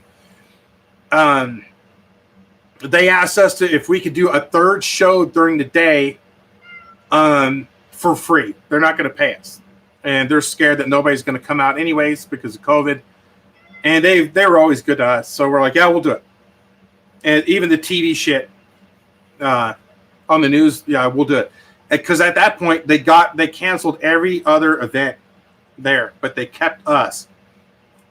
And then the next day, the mayor or Trudeau or some other damn lizard shut down everything and said all activities, everything's shut down.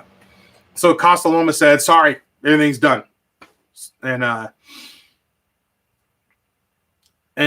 I heard that they were going to close the border and shit. And I told Sean, I'm like, dude, you got to get me the fuck out of here. So we hopped in his Land Rover and we hauled ass to Buffalo. And at that point, everything was shut. And I don't know if you've ever been to the border checkpoint at U.S. Canada at Niagara Falls. There's a lot of stations that you drive up to. It's made to accommodate hundreds of people, thousands of people. Nobody was there. We were the only ones driving in. And we got to the guard. He said, what the fuck are you guys doing here? And I had my passport and I said, I need to get the fuck home. And he looked at my passport and he said, yep, you can come in. He's all, are you American too? And Sean's like, nope. He said, you're Canadian? He's like, yeah. He's like, I'm going to do you the biggest favor in your life. You're going to take him to the airport and you get your ass back here. Because if you're not back within like a couple hours, I don't know if they'll let you back in. Like it sounded fucking crazy. So I called Southwest and I said, look, I know my flight back to Reno isn't for another 2 weeks, but there's this emergency shit with this virus and I need to get home. And I used to travel a lot. And anytime you make an adjustment on a flight, they fucking rape you. Like they just charge you a lot of money. And she said, well, it could cost you a little bit of money to make these changes. I'm like, I know, whatever. How much is it? And she said it's 20, was it 20 or 25 bucks? I don't remember. It's something like that. I'm like, that's it? I get to the airport, nobody's there. It's like a fucking ghost town. It was pretty crazy. So I flew from Buffalo, New York to Las Vegas, and there was nobody in Vegas either. The flights were like mostly empty too. It was weird. It was very surreal. And then everything got shut down. I wasn't working. I got bored and started making YouTube videos. And here we are. Made some good friends. Spider-Man. No, I haven't seen it yet. I hear it's holy shit, Slayer. How you doing, man? I heard it's breaking records and stuff like that, but I also heard it's like, yeah, it's a Spider-Man movie, but he's like co-starring in it because everybody and their brother's kids is in it, you know? All right. It's really good. Dude, I'll check it out, man. I'll watch it. We have a theater that's down the street. It's a little mom and pop movie theater. And all the movies are $5 there. Hopefully they'll get it. We saw, what was that movie? Ryan Reynolds? Free Guy. Free Guy. We watched Free Guy. We thought it'd be dumb. It was a great movie. We laughed our asses off. If you get a chance to watch Free Guy, it's really funny.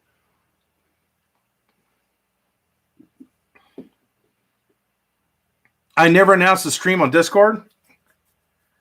I thought I did.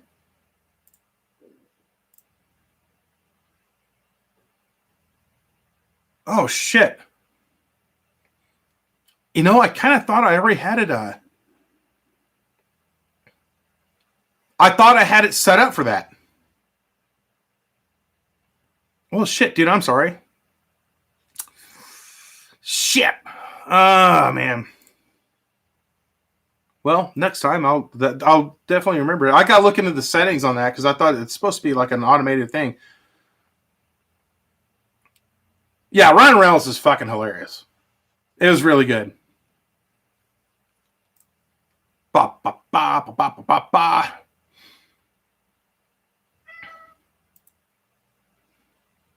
Another story from February 2020. On this skiing trip in Italy, it was it was that me being the Irish man I am. You don't see many bidets in Ireland. And this leads to having an absolute fuck all knowledge of how to operate such complex machinery. That's Vegas, remember? Yeah. We had never seen one either, and we were staying in Vegas. Was it my birthday? Yeah. You want me to tell the story or no?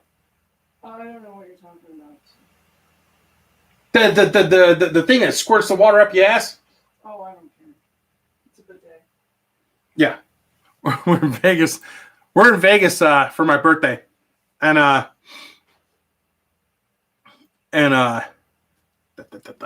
you should play with your fans on some games as a stream. Yeah, you know, I was doing that. We were playing the Jackbox games. That was a lot of fun. And jacking it with Jay. We should probably bring that back. I'd like to do that again. That was a lot of fun. Anyways, we're in Vegas for my birthday. And there's this trick that I do to get the penthouse of any hotel or any casino, to get a suite. There's a trick that you do, and you guys write this down. It's called the sandwich. And this works not just Vegas, but anywhere. You make a reservation online for whatever place you're going to on holiday. And you pay for it on your credit card. And when you go to check in, the desk agent is going to ask for your ID and the card that you made the reservation under. Now, this is very important. Yeah, grab your pen. In between those two cards, I have a folded up $20 bill. And I hand that over and I ask if there's any complimentary upgrades, room upgrades available. So here's what that person does. They'll take that 20 and they'll pocket it. And they'll look into that system. And if there's a penthouse or a suite that's not, I always book the cheapest room. And if there's a suite that's not booked for that night because they're so expensive, they will give you that upgrade. They'll give it to you for free. They'll hook you up. And it's worked every time in Vegas. Yeah. We haven't been turned away in Vegas for anything. No. So was it Bally's or no, the fancy one? What was it, Bally's or what's the name of that other one? The Aria?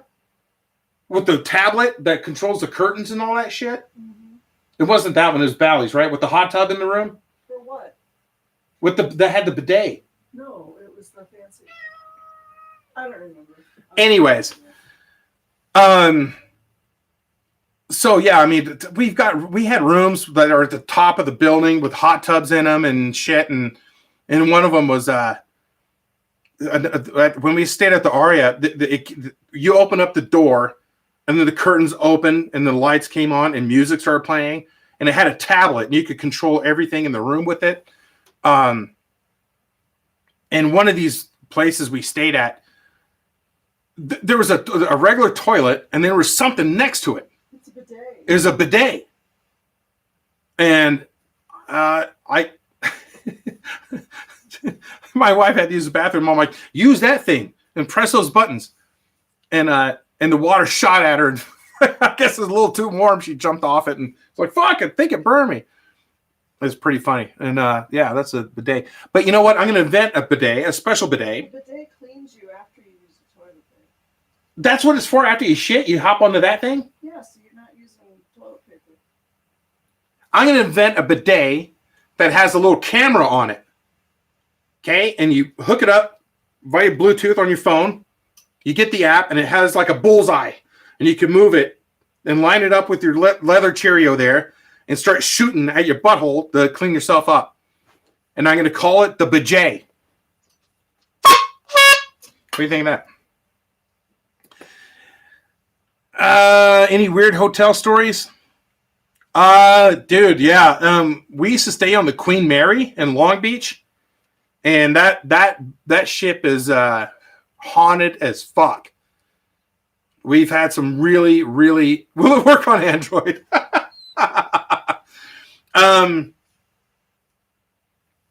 No, the BRIGADE. It's going to be the. I'm going to type it out. BRIGADE.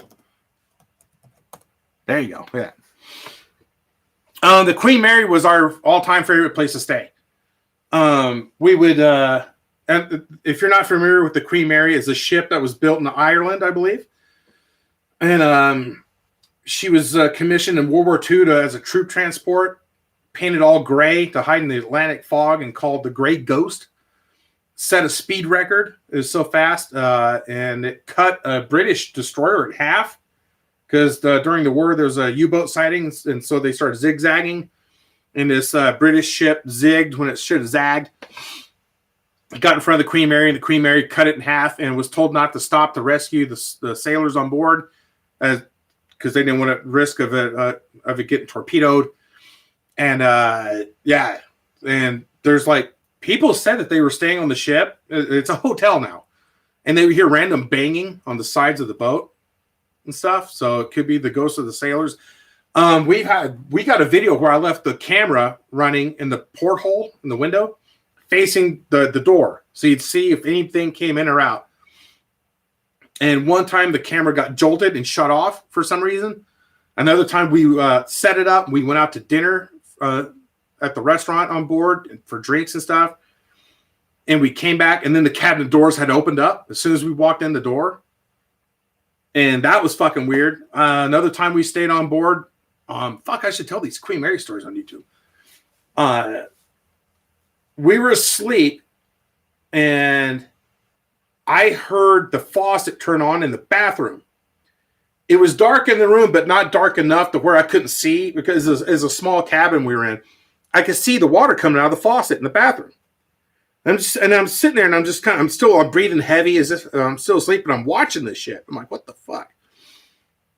Then I hear this, and then the fucking sink turns off. It's the water stopped pouring. And then I heard something moving around in my bag. I had my overnight bag next to the bed, and it started moving across the floor, and I sat up, and then it stopped. It's fucking weird. But the one thing that we always did, we would go to bed early, and then we'd get up around, like 2:30, 3 o'clock in the morning in our pajamas, and we just walk around the decks all over the Queen Mary. And this one time, we had some phantom smells. Like we smelled like my wife, she's allergic to cigarette smoke. And she started dry heaving and stuff. She's like, I smell smoke. I'm like, I do too.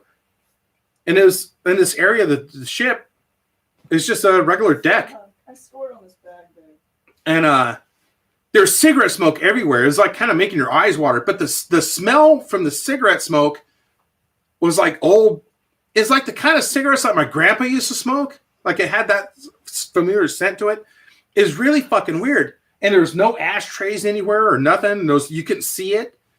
And then we went to a different deck on the opposite end of the ship, and we had this really strong smell of Add another 0 to what I paid for this. Oh, is that expensive? Nice. Like Coach. Holy shit. We had another phantom smell of like the smell from nail salons, like that acrylic smell. And that was making my eyes water. I'm like, we must be near the salon or whatever. And she's like, no, we're not. And so we went back to bed, got up like 3 hours later because we had to check out. And she said, let's go back to those areas where we smell that stuff. And we did. Those smells were totally gone, as if it never happened. We had some weird shit happen to us on the Queen Mary. If you ever get a chance, stay there. Really good. What I missed. My great father was one of the first boats bombed in World War II by a U-boat. Oh, fuck, dude. I forget the name of the ship, but it was within the first hours of the first boat bombing. Wow. Then my grandfather got a bunch of shrapnel in his back from the torpedo. He was lost at sea for a few days. Holy fuck.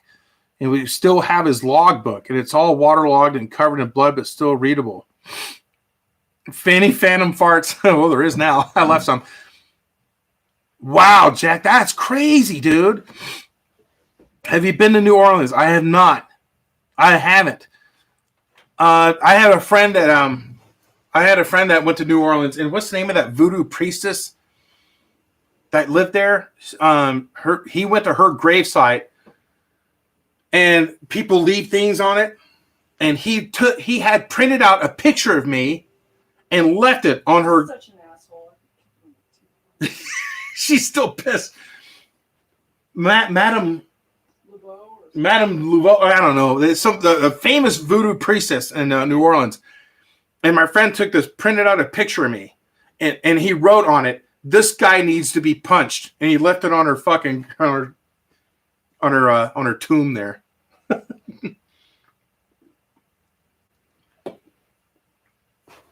What an asshole. Jack said that he survived. Whoa. And died when I was about 6. And the memory I have from him was he told me about the shrapnel on his back and told us to stick a magnet to his back, and it stuck. Holy shit, dude. That's fucking crazy. My grandpa, he used to take me fishing. And he told me stories about World War II that he never fucking told his wife. Nobody. He told me some crazy shit. He was in the Mountain Division in the U.S. Army. I think he could have ended up with Patton at some point. He was there when they hung Benito Mussolini. He saw that in person. And he showed me a scar on the top of his wrist and the top of his shoulder. And I asked him, I said, what happened? And he said, sniper shot him. And I was like 6 years old, and I thought I didn't know what a sniper was. I thought that maybe that was the name of the asshole that took a shot at my grandpa. And I said, what happened? He said that a tank that he was in caught fire, and he got out. And I think he said the other ones didn't make it. And he started running down the street. And I said, where were you going? And he said, I didn't know where I was going, but I was on my way. He said, sniper shot me. And it got him in the shoulder. The bullet hit him here, and it went underneath his skin and ran down his arm and went out his wrist. He told me a lot of fucking stories about World War II. And I wanted to brag to my friends in school in the 3rd grade.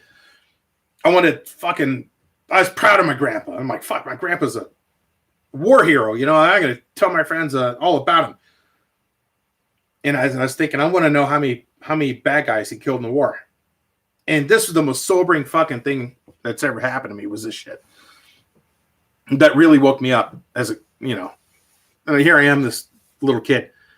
And I'm like, so he's telling me these stories, and I'm asking him questions and stuff. And I could tell it's kind of bothering him a little bit, So I'm not pushing it too much, but he's talking and stuff, and I'm talking with him. I'm like, all right, I'm going to pop the question. I said, did you kill anybody in the war? And he just shook his head and he said, God, I hope not. And I took that as I don't take that as like a way of like he was like sympathetic to the Nazis or any of that shit, because I'm sure he wasn't. I just think that he was a guy that just didn't want to hurt anybody, that he was forced into going into war and shit, and he just wanted nothing to do with it and stuff. But people were trying to kill him, and he had to do what he had to do, and all that stuff. And I stopped asking questions at that point about the war. To me, that was like, oh fuck, And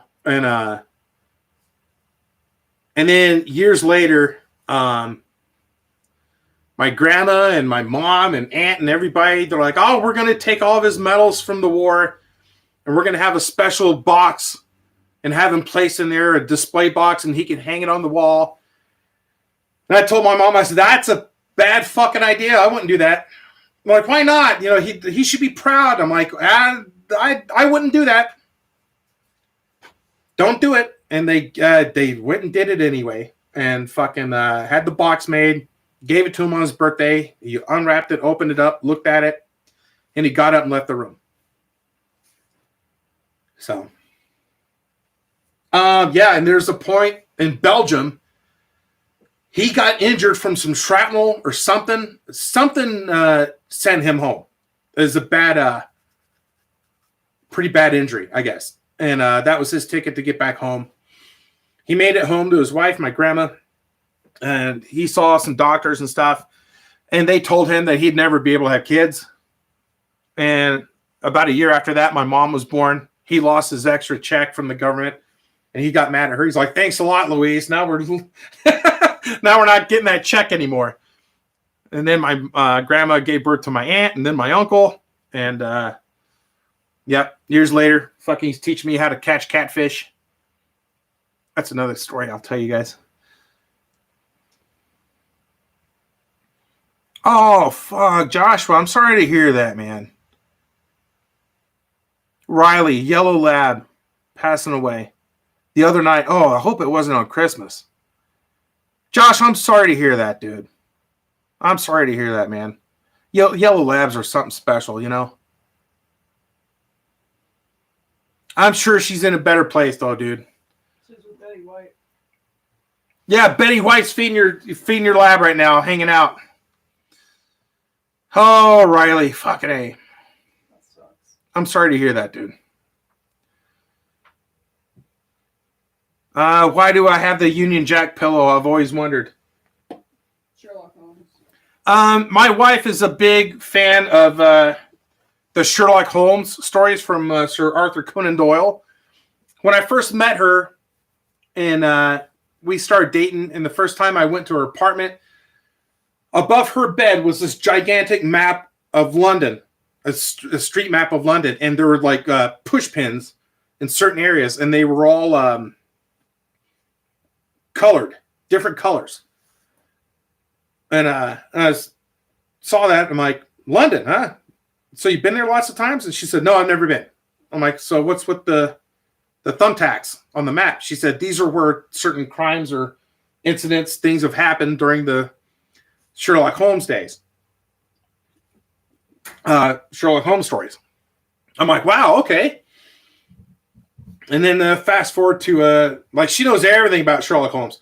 Then fast forward to Benedict Cumberbatch when that show Sherlock came out. Was it Christmas I got that for you? Or I just brought it home one day? No, you just brought it home. Yeah, I bought the first season of Sherlock from BBC.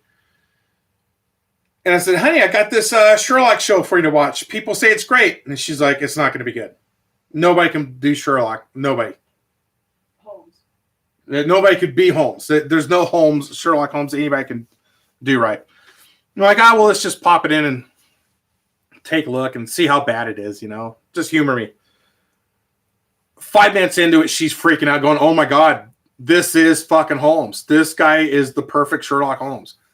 So we're then fucking watching that show, and she's telling me the stories and stuff, and really got me interested. Anyway, this is just a gift that I got her, or she got. I don't know. We've had it for so many years. You got it. I got it for her. Anyway, that's the Union Jack pillow. And fucking A, you know what? We still got some poop stories, guys.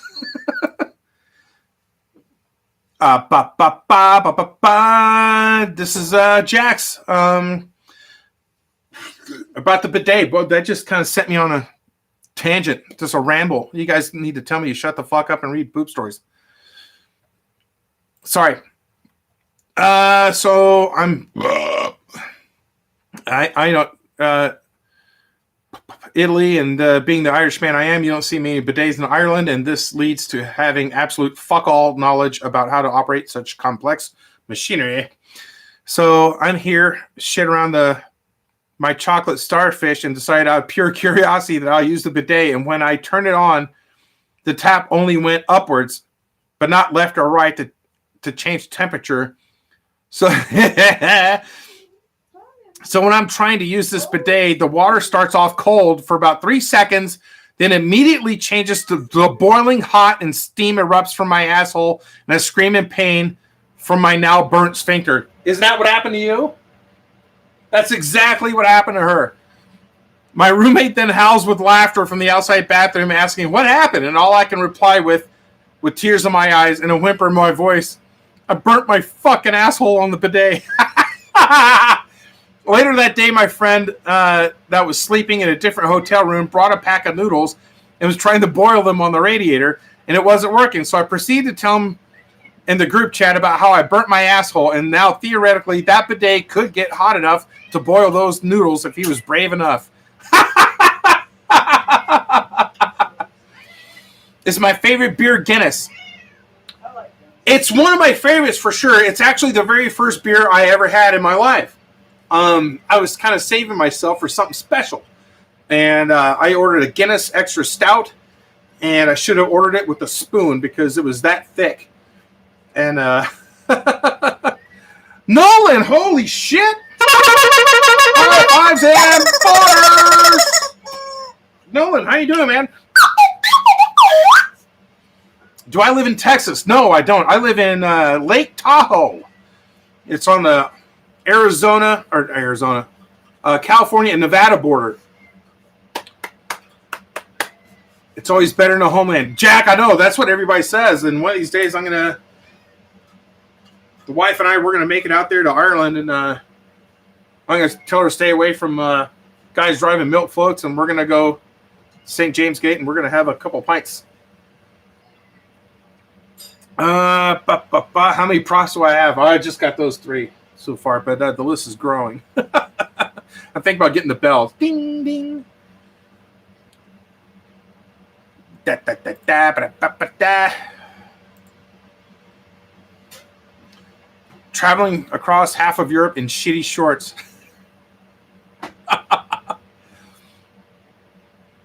Burrito picante. This is I want to say that I can't pronounce the name from this guy. Joa Fieria. I'm sorry if I fucked your name up, dude. But here's the story from you. It's, hey, Jay, been watching your content for a few months now. It's absolutely hilarious. Thank you very much. Never fails to make both me and my brother laugh. Awesome. Thank you for the good times and keep it up. You're doing a good job. You bet. Thank you. I apologize for any sorts of typos you may find. English is not my native tongue. Okay. Much like you, I'm somewhat of a poop connoisseur myself. Well, dude, you got connoisseur in here. You're doing great. English is not your native tongue. Dude, there's so many people I know that fucking don't even know that word. I got a few funny stories, but I believe this one outshines all of them. Here goes nothing. For some odd reason, I was thrown into the world of medieval fairs when I was 13 years old. Yep. I know all about that. I got invited to play as backgrounds characters in the beginning and started doing more interesting jobs with the more experience that I got. Unfortunately, I no longer have this hobby since the company I work for went under during this pandemic. Fuck, that sucks. Fast forward to when I was about 14 to 15 years old, the said company got invited to do this massive medieval fair in Finale Ligure, Italy. Apologies. Awesome news given it would basically mean we got a few days of vacation for free in Italy. What's the catch? Aside from not being paid, of course, we had to do the entire trip on bus. Well, that could be fun. I gave it some thought, but ended up doing it.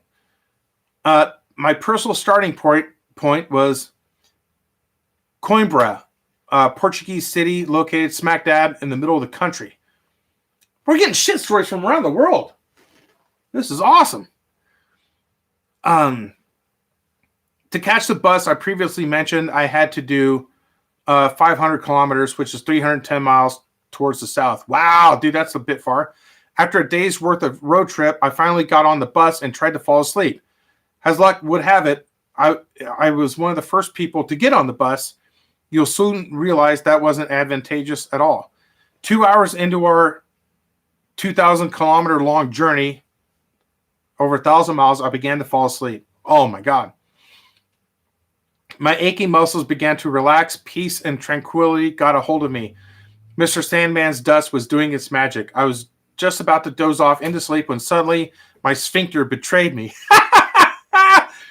As soon as I felt, I didn't know that you could fucking shit when you're sleeping. I know you can't sneeze.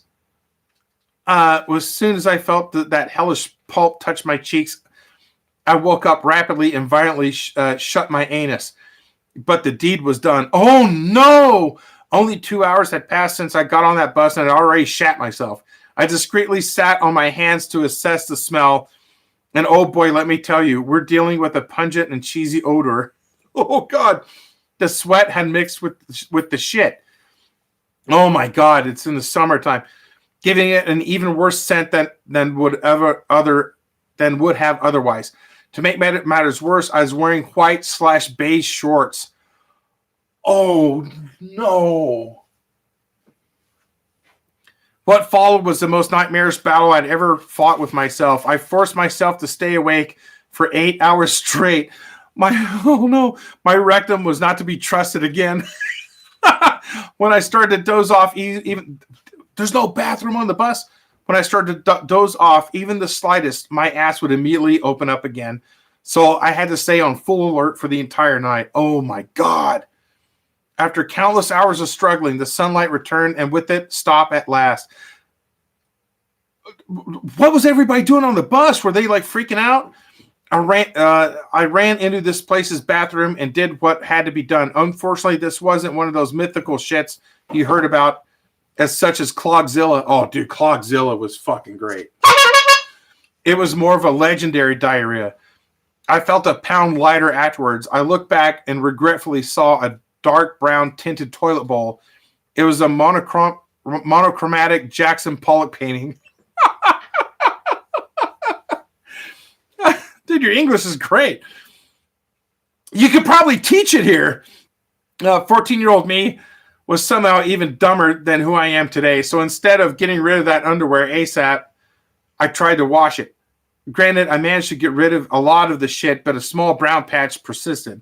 The ideal solution would have been to just change my underwear, but as I said before, I was one of the first to get on the bus and therefore unable to access my luggage since it was buried underneath dozens. Oh, yeah. Your shit was thrown in there before everybody else's. And other heavy bags and backpacks. The rest of the trip wasn't nearly as bad. I still had to remain sad at all times to hide the small stain of shit in my shorts. It wasn't very particularly comfortable because we crossed the Andalusian desert in Spain while it was 98 Fahrenheit outside. Oh, dude. You're going through the desert with shit shorts. Wow. I hope you enjoyed the story, Jay. Probably not the most remarkable of shits, but I think the context around it is pretty unique. Fuck yeah, it is, dude. I went through the desert with some shorts with poop stains. Have a fantastic Christmas and most importantly, a fantastic Shaturday. Thank you. Fuck, dude. That was pretty fucking good. Wow. Wow. Wow, that's fucking crazy. How does your wife feel about your channel? Babe, what do you think about the channel? Funny, huh? It's fine. Yeah, she thinks it's funny. She's heard all these stories before. That's incredible.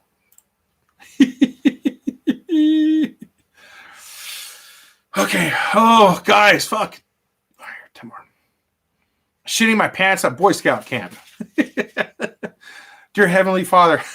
I remember one time when I was about 11, I had a weekend camping trip to go with my Boy Scout troop. It was going to last until Sunday morning, with us arriving Friday night. Upon arrival, I quickly realized the awful mistake I had made. I forgot to shit before we left. When we got to the cabin, I suddenly felt that familiar urge to poop. Unfortunately, the only toilet at the campsite was a disgusting outhouse with no lock. The dainty sensibilities of my youthful asshole immediately ruled out the outhouse as a possibility. I thus resolved to clench my ass cheeks for the entire weekend. How could you do that? I made it through Friday night without much problems, but Saturday was another story. Shaturday. I had intermittent stomach pains throughout the day, and as night fell, the turmoil in my digestive tract began to reach a fever pitch. Eventually, while I was chatting around the campfire with the homies, the pressure on my sphincter became too much. I felt a squirt of shit come out of my butthole. I instantly understood the gravity of my situation. However, the thought of the disgusting outhouse still terrified my prepubescent mind. So I spent a few minutes trying to somehow contain the mess in my boxers while I decided what to do. I finally decided to waddle my loaded diaper down to the outhouse. Oh my God! The shithead can't even believe it. Did you hear that? First, I let loose the rest of the log that I'd been holding in, and I then carefully removed my underwear and set to wiping. After I finished, I put my pants back on, commando style, and snuck out of the outhouse, walking about 50 feet into the woods where I disposed of my soiled underwear. To this day, I don't know if any of my fellow campers had any clue about the kind of fecal carnage that had taken place in my pants. I pray to God that I never have to undergo another ordeal like that again. Peace and love from Fat Cox. Thank you very much, Fat Cox. That's a good one. You held your shit in for a week? Fuck, dude. I could barely hold mine in for 20 minutes on a good day. I wonder if that's what happened to that lady that did that 26-foot fucking shit. I wonder if she held that thing in for like a month. At some point, you got to go septic. You know what I mean? Oh, Lesta! Here we go.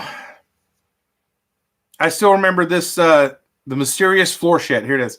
I still remember vividly the start of the war my asshole was about to endure and the pain I was about to go through for many days to come. It all started one morning in the 4th grade.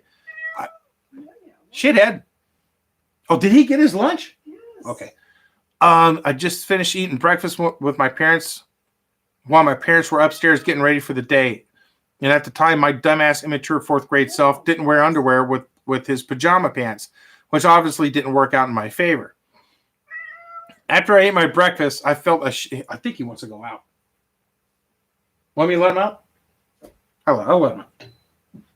She's going to let him out. Shithead wants to go outside. Sorry. I didn't wear, after I ate my breakfast, I felt shit coming on and I panicked. I couldn't use the downstairs restroom as it was off limits because of how easily it got clogged and because of how many times I clogged it. So to avoid pissing off my parents, oh no, I decided to pull in the same bolt to the upstairs bathroom. That's fucking funny. But even if I had flashlight speed, it was no match for the shit that was about to come out of my asshole. I didn't even make it to the stairs before the liquid shit came seeping out of my butthole, and I knew at this moment this was no normal shit. I don't know how else to describe it, but it was like I was pissing out of my butt, but instead of urine, it was shit. It started dripping down my leg and out of my pajama pants right onto the hardwood flooring. Oh my God. It started to form a puddle. My eyes were like cue balls. I'd never seen anything like it. The shit was like soup. I was so terrified of what just came out of my anus and the fact that my parents could walk down the stairs at any minute and see the puddle of the liquid soup-like shit on their dining room floor. Oh my God. So I had to clean it up. Not only that, there was still some shit in my asshole that needed to be let out, but I somehow managed to grab towels and clean it up before shitting again. After that, I made it to the upstairs bathroom and shit my brains out the rest of the day and for weeks to come. To this day, I still haven't been able to shit like this, and medical professionals and doctors are still baffled. After many appointments, the only answer they had was let nature take its course, even after I handed them a sample of my diarrhea. I still have flashbacks from that extreme torment I went through during those 2 weeks. Whoa, dude, that's crazy. Love the videos, Jay. Keep up the good work. Your videos really help me get through some bad days. Sincerely, your friendly neighborhood Lester. Thank you, Lester. Dude, I'm glad you like my videos, man. That's a crazy fucking story. Yeah, you didn't hear about the 26-foot shit? Yeah, some lady set a Guinness World Record for the longest poop.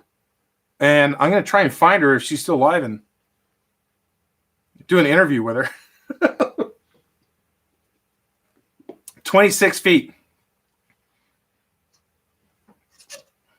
Oh, yeez. Oh, this is from fucking Laser, who contributed last week for the jerky and everything. Dear Jay, love your content, man. Just wanted a quick shit story. Share a quick shit story with you. All right, Laser. So this all took place last summer. We had a massive heat wave in late June where temps got up to around 110 degrees Fahrenheit. I was working at a racetrack during a Moto America motorcycle event. Most of what I was doing during this time was making sure people didn't fuck up where to park. Gotcha. People do that, though. I'm not sure if you've ever been a parking person, but it's mostly sitting in a chair in the middle of the heat. The first day went great. I had a pretty good time despite the heat. When I woke the second day, I felt sicker than shit. At that point, I was dehydrated. Ooh. I went to work anyway and drank Pedialyte. Yeah! And water all day. Ribbit.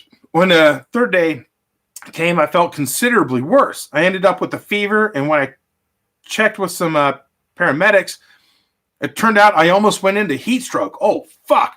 So understandably, I got sent home. On the way home, I had to shit bad. After searching, I pulled off the freeway and found a Starbucks not far from the exit. By the time I walked in, I was basically crowning. You're breaching. All I had time to do was ask for the bathroom. I went to the bathroom door and fucking pounded for my life. I heard someone washing their hands and thought, fuck, this was it. As soon as that door unlocked, I threw that shit wide open and burst inside. Now, hindsight, I feel terrible for the poor woman that was in there. I said, thanks, but I got a shit. I pushed her out, locked the door, and oh boy, did I shit. A nice double tapered log, probably about 2 inches in diameter, a good size shit. The drive home was the most peaceful thing I've ever experienced. Anyways, thanks for reading, Jay. High fives and boners. Love your shit. Laser Chat. Thank you, Laser. Your jerky is on the way, my friend. That's fucking hilarious. Wow, that's fucking funny. Wow.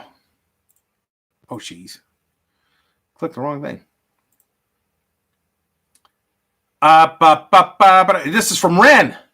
Dear Mr. Shuffleboson, I saw that you had your Shitmas live stream was going to be going on, so I had to squeeze in my shit last minute. By the way, I like your gun reviews. Thank you. This poop story happened all too recently. It was a hot summer night in a busy metropolis in the Pacific. I was just invited to eat some ramen with some friends a few train stations away, which is around a 10-minute ride from my home station. Now, it's important to keep in mind with this story that with that commute time incorporated with the walking time from my house to the station, also walking time from the station to the restaurant, okay, the total commute time was around 25 to 30 minutes. I was previously warned about the portion sizes in this ramen restaurant, about it being huge and extremely unhealthy, high in fat, and artery clogging stuff all around. I was skeptical at first, but that faded away when I realized how hungry I was from not eating all day. I arrived with said friend and decided to take my friend's warning into consideration as I ordered the reduced size portion ramen, with was $8 US. Shithead's running around the house. A few minutes later, this Mount Kilimanjaro sized ramen, absolutely topped to the brim with garlic paste and fat, was presented to me. To say the least, I was scared if I could finish it all, but I had to try. Since I do like spicy stuff, I doused the entire thing in hot peppers until the entire bowl was covered in a sheet of red. Oh, jeez. That's not good. Skipping the boring part, I did manage to finish it, but with an upset stomach. Now, it wasn't too bad to the point I thought I had to use the bathroom, so I preferred to use the restroom in the comfort of my own home. As my long trek back to my house began, I soon began to realize the urgency of the situation. I managed to make it to my home train station, but stupidly of me, I did not use the station bathroom since, again, I wanted to use the bathroom in my house because I'm mildly germophobic. I get it. What was supposed to be a short 10-minute walk to my house turned into a trail of tears. At the time for me, I was doing the death march. 10 minutes seemed like hours, and the situation with my stomach was growing more and more dire. I could actually sense the barely digested garlic and fat slipping past my stomach, my small intestines, and finally to my large intestines faster than a Formula F1 car. The absolute hot and spicy shit was knocking on Satan's doorstep, and the pressure of my asshole pushing from resorting to hobbling, literally inch by inch, to not let my asshole pressure give up, or else a literal torrent of liquid hot shit would have shot out and probably taken out the entire neighborhood in a tsunami of that stuff. At this point, I was outside of my house and I could actually see it. But my stroke victim-esque walking had come to a standstill as I was rapidly approaching the end. They say before someone dies, they hear bells ringing. It was Pearl Harbor for me at the moment. It wasn't just bells, but also klaxons and alarms, and a sinking realization struck me like lightning. My room was on the second story, and I had to navigate a steep flight of stairs, and that's when I promptly shit myself. Fuck, dude. Oh, wow. I'm sure most of you have seen the inside of a baby's diaper. The poop isn't really solid. It's quite liquid and smells bad. Well, that's about the only way I could describe my divine creation, except only the amount was about 100 times as much. Thankfully, I was wearing some men's leggings at the time. I just shaved my legs so to keep my sensitive skin from chafing against rough jeans. The leggings contained most of my liquid diarrhea shit as I defeatedly climbed the steps to my room and entered the bathroom. I knew the phone number to the local hazmat team. Oh, if I knew the number to the hazmat team, I would have called them. I plastic bagged and disposed the underwear and leggings and didn't even bother washing or wiping them. It was beyond saving. Oh, my God. The previously black underwear was solid brown. There's literally no black fabric showing. It even had a coating of shit like a professionally iced on cake. Oh my God, that's gross. Oh, according my ass looked the same as I hopped into the shower and contemplated how and when I was going to kill myself because I couldn't believe I just destroyed my ass in my mid-20s. I'm not actually suicidal, so don't worry. Anyways, that's all, and hope to hear more stories from you, Mr. Shuffleboson. Regards, Ren. Fuck, that's fucking funny. Wow. Oh, what the fuck? $4.99 from Ghost. High fives and boners. I didn't even see that. Wow, thank you. Holy shit. Wow, thank you very much. Wow, that's awesome. Speaking of shit, my cat just took a shit in the fucking house mouse. You stink, asshole. Did he just wipe his ass on the carpet? Babe. He fucking did it again. You stink. Oh, it's bad this time.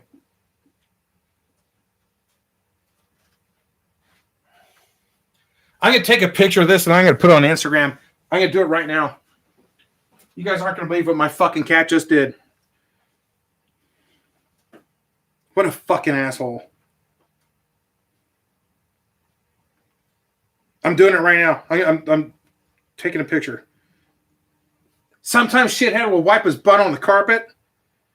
This fucking asshole.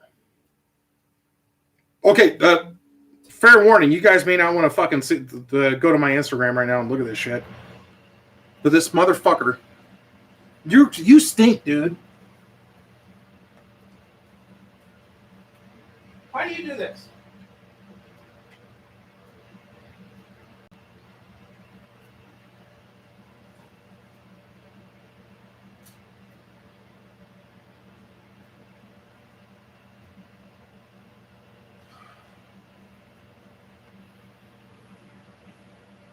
I can't believe you fucking did that. That's bad. We have to get these carpets cleaned. Huh? It looks like Bob Ross went nuts in here.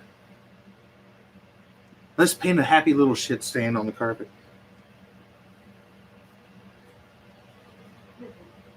Here it is.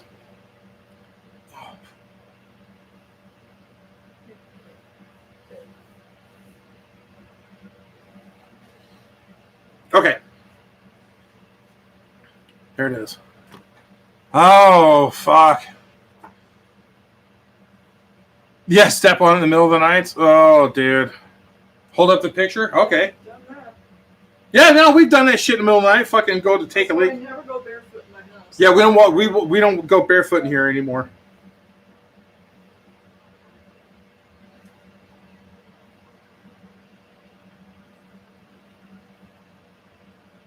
That's tough to see because of the light, but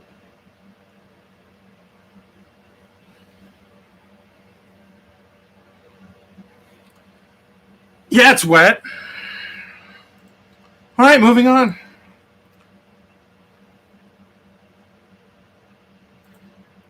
It's fucking disgusting. All right, guys, we're down to the last few ones here. This is from Riley Has Bitches.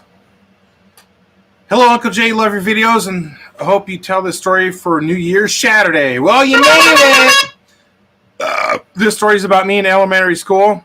So I'd been holding in my piss the whole day and been waiting for my last class to finish so I could really go to the bathroom when the bell went off with my mate. When I was leaving the stool, my mate was in the other, and I saw a big-ass shit on the ground. I told, are you guys okay? Did he get underneath your feet again? Is he all right?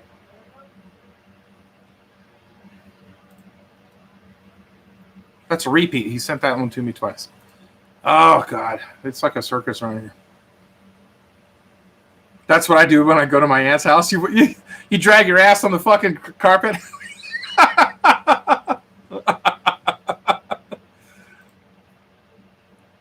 Oh.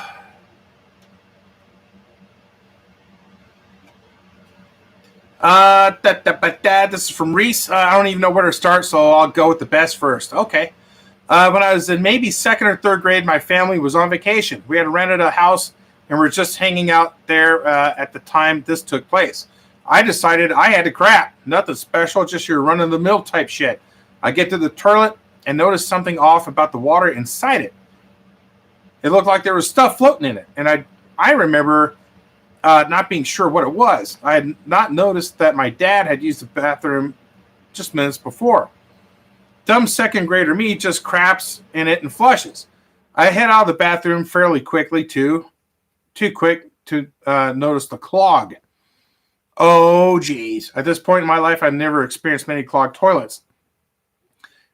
As it would turn out, the toilet was clogged by my father before I used it. I, of course, just made it worse. I don't really recall what I did after I left the bathroom, but shortly afterwards, I heard a commotion going on in the kitchen, which was right near the bathroom. My mom tells me that the toilet's clogged and the water's rising. Everybody scrambles to try and find a plunger, but for some reason, there's no plunger in that entire house. Oh, dude. We look in every closet and bathroom, still no plunger. At this point, the commotion turned into a panic, as the toilet has overflowed and is leaking shit water all over the bathroom floor and leaking into the hall a bit. I remember getting all the towels we could find and trying to soak it all up. Probably a half inch to 3/4 inch of water is in there now. And one parent had left for Walmart after a plunger. Oh my God. My dad, more than a little embarrassed, had to take apart the toilet to get it to stop. The cleanup, what? Why? The cleanup took forever, and it finally hit me that the floating chunks I saw were the shit gremlins of a clogged toilet, a sight I'll never forget. We finally got it cleaned up, and I still have that plunger to this day. I think of this story every time I use it. Here's another one. Next one happened when I was at Boy Scout camp in the 10th grade. It was October and pretty cold out, like 25 degrees or something. We had chili the night before, and I was really feeling it as I lay in my tent around 5:45 that morning. Oh, I usually can't hold in a turd without much problems, but all of a sudden, like somebody flipped the switch, I had to shit now. And if I didn't go now, it was going to be bad. I scrambled out of my sleeping bag to find some clothes. I'm not even sure if I put on a shirt. Now, we're in a big field, and there were porta potties set up around the field. The nearest to my tent was about 100 yards away. I find myself hobbling like a penguin towards them. About halfway there, the turd advances towards my widening anus, and I have to grab and squeezed my cheeks together to force it from coming out. Now there were other people around who I'm sure saw all this go down as I'm running up the alley between campsites to get to the bathroom. Lucky for me, there's a porta potty that is open. I go in and drop my pants real fast. As I sit there, chunky diarrhea squirting out of my shivering ass like a fire hose, I watch the locked latch on the door slide open. What? Someone wants in. I slap the lock shut again, only for it to slide back. Rinse and repeat. What the fuck? Whoever it was leaves, mumbling about leaving the door unlocked. Not long after, someone knocks, which I respond with only a massive juicy fart. The knocker goes away. I later learned from some of my friends that it was my scoutmaster. Oh my God. I finish about a half hour later and stand up shivering to wipe my ass. I use a ridiculous amount of paper, but the carnage is suitably large. I don my pants and head back to camp like nothing happened. Later that day, after my dad picked me up, we were in a nearby town. And he asked me if I wanted to get Mexican food for lunch. Oh my God. Now, this particular restaurant I was rather fond of, so of course I obliged. So I had 2 steak burritos for lunch. And by the time I was home, the shit was at the back door and ready for action again. I unloaded it on my home toilet and went on with my day. Fuck.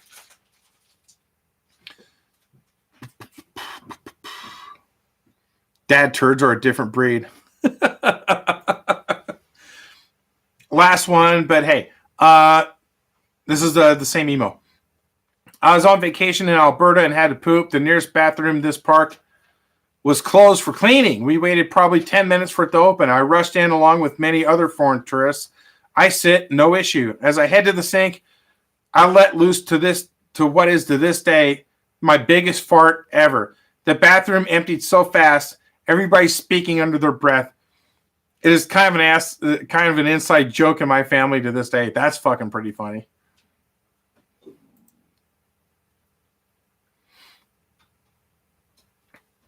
Okay, this one's for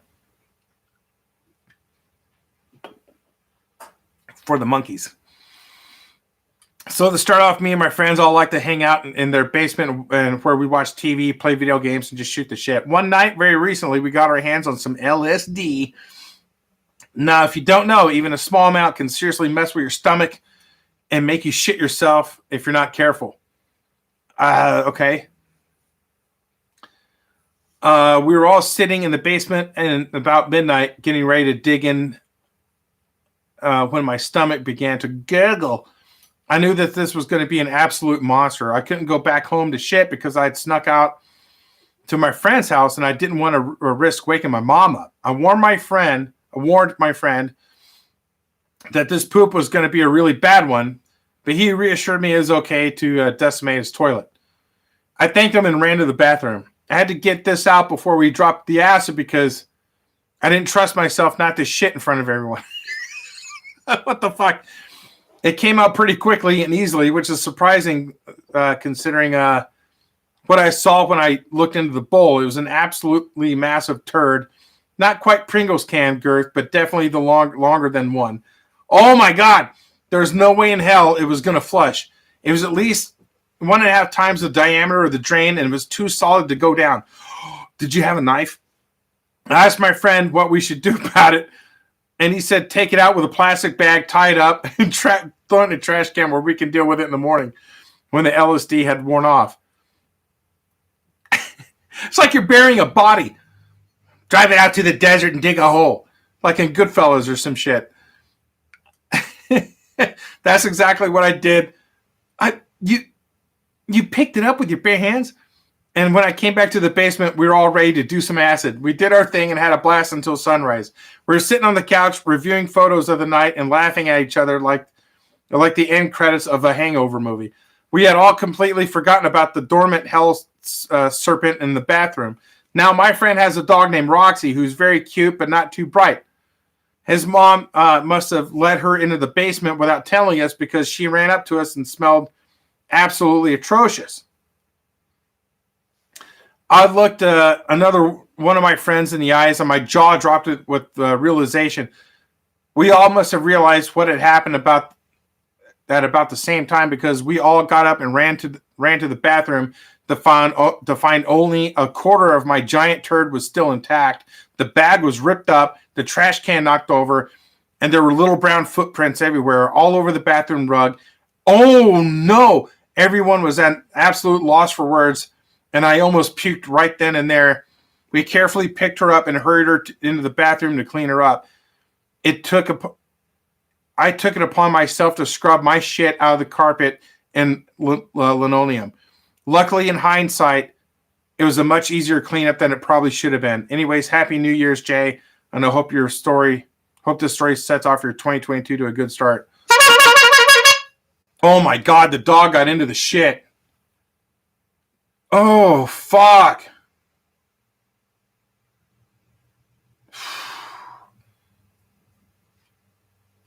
That's disgusting. Oh, jeez. We got the last 2 stories that just came in. Devin, good morning. I want to give a quick rant about my high school lunch food. This is more of a PSA for better lunch food. I run for fucking the school board, and I want to say that we need to get healthier food for people. They say, well, why do you, the food is healthy? No, it's not. Look at these stories from people that shit everywhere, and it's all from school. So one afternoon, one of my buddies and I got these hamburgers from our cafeteria. We sat at a table listening to Metallica and jamming and talking about music. I unwrapped my burger and took a hefty bite, a bite I regret. I looked at the meat of this burger and I said, holy shit, and showed my friend. There were chunks of undercooked meat and these white-looking squares. What the fuck? Like they didn't even cook it? I took the burger bun out and it was just this bad-looking burger. The bun was hard. Everything. What? I got home and my stomach just felt bad. For 2 days, I couldn't use the restroom. I used Miralax, and Jesus, I was in the bathroom for a good 20 minutes shitting. That's my story. I'm a survivor. Thanks, Jay. Happy New Year's to you and everybody. Thank you, Devin. Wow. Fuck, they didn't cook that burger? Whew. Wow, guys, we've been doing this for almost fucking 3 hours. Well, here's the last one. Here's the last one. Fuck, I almost quit this thing by accident. From Justice. My name is Caleb, and this is my story. My big poop story is when I was 10. See? Fucking kids and their shits. I used to be a big sleepwalker. I used to talk, scream, run, and open my eyes. Fuck, dude, I got a crazy fucking sleepwalking story. It was weird. One night, I had to use the bathroom, but I was afraid of the dark. So I just went to sleep thinking I would just use the bathroom in the morning. By the way, when I was little, I used to only poop twice a month. How do you manage that? I thought that was normal, but recently I've learned that it's not. But back to the story. I had gone to sleep like the usual. But then I felt weird, so I opened my eyes and I was sitting on the toilet. Poop was everywhere. On the walls, my legs, hands, boxers, the floor, all over the toilet, and some on the light switch. You shit-walked. It looked like a dookie bomb went off. I started screaming and crying. I was so confused. My dad opened the door and his face was unexplainable. He had the fear of God in his eyes. He started throwing up. I started throwing up. I got in the shower and he somehow managed to clean it up. I haven't sleepwalked since. Fuck. That'll cure you. Wow, that's fucking crazy, dude. You're shit walking. Caleb, that's fucking nuts, man. That's crazy. I used to fucking, when I was like 14, 15. Oh, dude, it's great. It was a good one. Fucking A, high fives and boners. I had this BMX bike that had that we welded up a sidecar to it. You know, it's kind of like a basket off to the side of the bike that also had a tire on it. And I used to keep a bucket on there and my fishing shit. And I'd fucking ride my bike across town. I'd sneak out in the middle of the night and go fishing in this gated community that had a little private lake. Anyway, this one night I fucking snuck out. I went fishing with my buddies, met them around like fucking 2 o'clock in the morning or whatever. And I'm riding my bike back like 5-6 miles or whatever through the neighborhoods. And I lived on a block that was a cul-de-sac. You know, it's just one way in, go out the same way. And the fog from the ocean had come in. And so the whole area was super foggy. It was creepy. And I turned left and I'm going down my street. And through the street lights, you could kind of see, you know, the street a little bit. But it was definitely foggy. But I saw this apparition in the middle of the road, like walking towards me as I'm riding my bike down the street. And I'm by myself. There's fucking no cars, no nothing. It's middle of the night, scary and shit. And it's a girl wearing like a nightgown walking towards me. I'm like, what the fuck? And I'm on my bike and I'm about to fucking flip a bitch and get out of there. And I get closer and closer to this girl. And it was my fucking little sister. Now, she had done this before a couple times. She was sleepwalking. She got out of the house. She went out the fucking front door and started walking down the middle of the street. And I'm like, where are you going? And she's like, oh, I'm going to my friend's house. Like, she totally was dreaming, you know, but she was walking around and shit. I'm like, oh, well, she called and said that she's coming over here. So let's go back inside. And she's like, okay. And I turned her around. And we opened up the front door, walked in, and fucking the lights come on and shit. My dad and my mom and dad come out, and we get her back into bed, and she goes back to sleep. And we're at the dining room table, and we're sitting there, and I'm wearing fucking my t-shirt, my jeans, and fucking all that shit. And my mom and dad, they say, we know you're sneaking out at night. What are you doing? I said, I'm going fishing and just being a fucking asshole. And they said, okay, stop sneaking out because we hear the windows opening and shit. We don't know if it's a burglar or whatever. We can't stop you from doing what you're doing. So just go out the front door and close it. And I'm like, all right. So anyways, that's my creepy fucking sleepwalking story about my sister. And fucking A, dude. Jess says, that was crazy, dude. That's crazy. You're shit walking. I never heard of. That's the first shit walking story that we ever got. Guys, high fives and boners. Thank you so much. Happy fucking New Year. I hope you guys have a great year. I hope we all do. It's been fucking pretty shitty for the last couple. So, high fives and boners. Thank you guys so much. High fives and boners. This is the fucking longest fucking 3 hours. Jack, thank you very much for sticking around. I hope you feel better. Hope you guys get rid of the coronavirus.